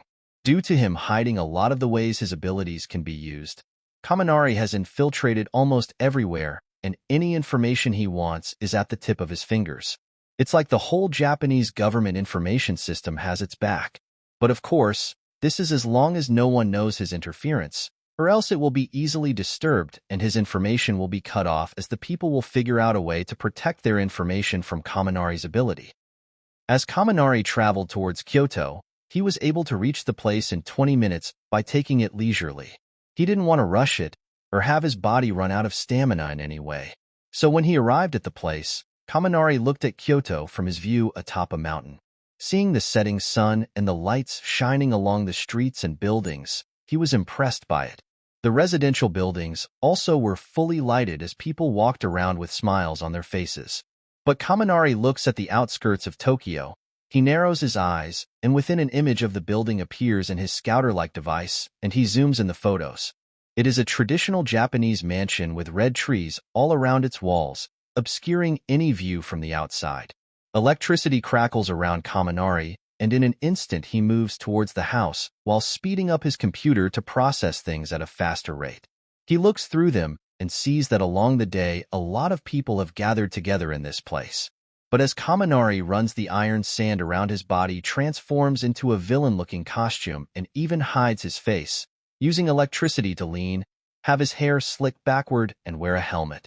For the villain look, he goes to have dark medieval armor with red lines. His gloves turned into clawed hands, and he made a dark sword in his hand. The opening in his helmet where his eyes should be shines red as he heats the iron sand around it. Fwash! In an instant, without anyone noticing, Kaminari finds one of the people who is sitting on the sidelines alone. He appears next to them and puts his arm around him. He was a Western black-haired man with scars on his face, but even with his initial look, he still seems meek. He runs through his database and discovers that this guy was found to have explicit child videos on his computer and ran away. This has had him branded as a villain. Just someone I need. People like him aren't liked anywhere. Even villains are hard on them. Just like in my first life, pedos were not treated well even by other criminals in prison. Hey, their old friend. Kaminari calls out to him and he flinches. Perfect. He is insecure too. What a perfect target to help me infiltrate. Kaminari has a smile on his face, even as he thinks of killing every one of them here. Chapter 90, Chance. Hearing some random, scary-looking man in dark medieval armor call out to him, the chubby man feels extremely nervous. The man radiated a sense of danger no matter how you looked at him. Plus, the deep voice coming from the armor made everyone feel chills down their spine. "Yo man, don't you remember me, Shinshin?" The armored man calls out, and this makes the chubby guy, Shinshin, nervous. He doesn't remember anyone like this, but in the end, he answers, "Yeah, I remember you." Shinshin doesn't, but he still answers like he does, feeling social pressure to act like he knows the man. "Ha ha ha, I am glad, though I usually am not in armor. I don't want these guys to know my real face." The armored man whispers jokingly, showing another side of him that contrasts his dangerous-looking appearance. The villains around look at the armored man, but once they see him getting along with one of his fellow villains, their suspicions of him go away. When Kaminari sees this, he ignores the pedo he was talking about and just walks towards the house. Hey, where are you going?" asks Shinshin. Finally, at least he isn't being orchestrated even amongst villains. Just like back in high school, finally someone is talking with me. I will at least make one friend in this life. He follows Kaminari towards the baths of the building. But once he goes to the bathrooms Kaminari was in, only the latter comes out and with blood on his hand. TCH, annoying trash. The blood evaporates from his armor, erasing any evidence that it was him. Though he didn't mind anyway, as everyone here is villains. No one would care for a couple of corpses showing up. It is expected to happen as a lot of hot-headed villains roamed about. He walks along the hallways and maps the whole building and for any possible escape ways. Kaminari touches one of the walls and runs through some electricity pulse, immediately through some iron in the walls. He knows that it was made to withstand impacts. But due to this, he figures the whole layer of the building and even finds the secret routes. There are countless quirks with different observation methods, and they can't block every one of them. So it doesn't matter how many countermeasures they make. Still though, after he gets a good measure of the place, Kaminari inputs a map in his system, and a map of the whole establishment appears in his scouter. He casually walks along the hallways, which are branded in red carpets and many paintings of different medieval wars in Japan. By getting all of this information, Kaminari can determine that the owner is a fan of Japanese battles and war in general, especially the ones between figures of the divine. Something that normal people would consider useless. But to Kaminari it is different, since one can tell a lot about a person from their hobbies. Since this person has a lot of paintings of wars related to religion, he most likely believes in God and thinks people like that are potentially dangerous due to not being afraid of death due to their belief in heaven. That can be either good or bad for Kaminari, as some find comfort in that and some gain some dangerous qualities due to it. If the owner was an atheist person, then he would be seen as a different kind of danger due to being afraid of death, and most likely is a scheming person who would want to be as far away as he could from danger. Also, they are someone who would question everything and are not easily tricked. Though the coward factor can sometimes be big, and it will make them a non-threat. If asked between the two, Kaminari wouldn't know who to choose, as both sides have dangerous qualities. Sometimes they also aren't like the norm of their group either, as both suits have exceptions. Still, as these thoughts run around Kaminari's mind, he walks in a relaxed manner. Everyone that he meets doesn't seem to look at him with suspicion or anything, as he seemingly belongs here. That was the first thing that made Kaminari suspicious. He is an armor-wearing man, one of the only ones in here, and yet they treat him normally. But he doesn't look into this anymore and instead goes towards the hidden door. In front of it is a giant man with a sheep mask on him. He has green hair, and even though he is wearing a business suit, his muscles are visible. Still, Kaminari approaches the man with a calm vibe, as if he belonged to the place. But the man doesn't even look at him as he says, "Here is a forbidden entrance. Go and socialize with the other villains. Make some connections. That is what this place is about." Kaminari narrows his eyes at that. "Why are you explaining it in a way that makes me seem like a newbie here?"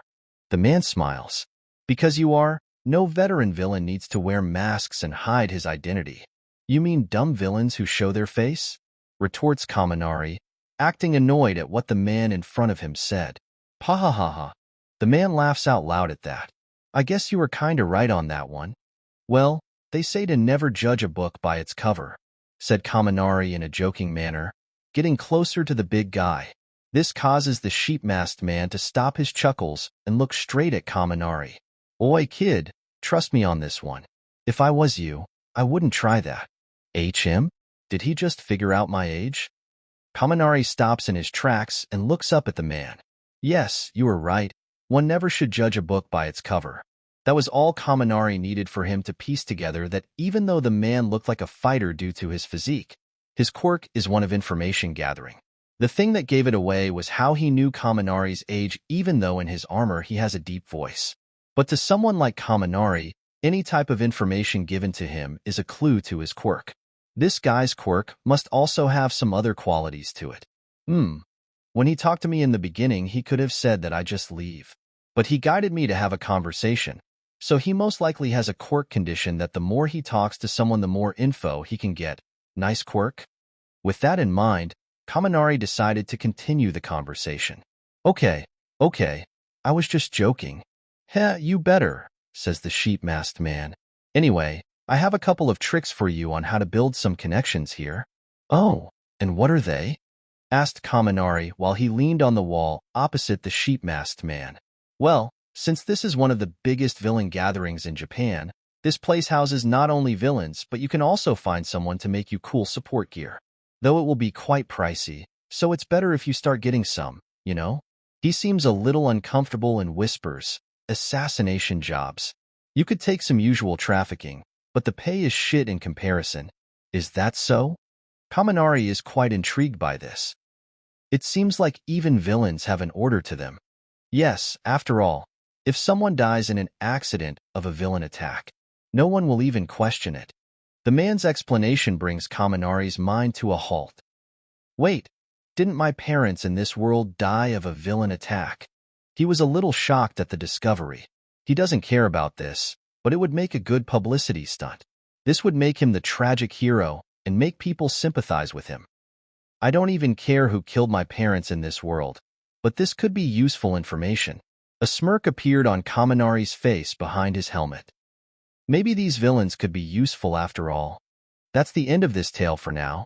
Thank you for watching, and I'll see you in the finale. Peace.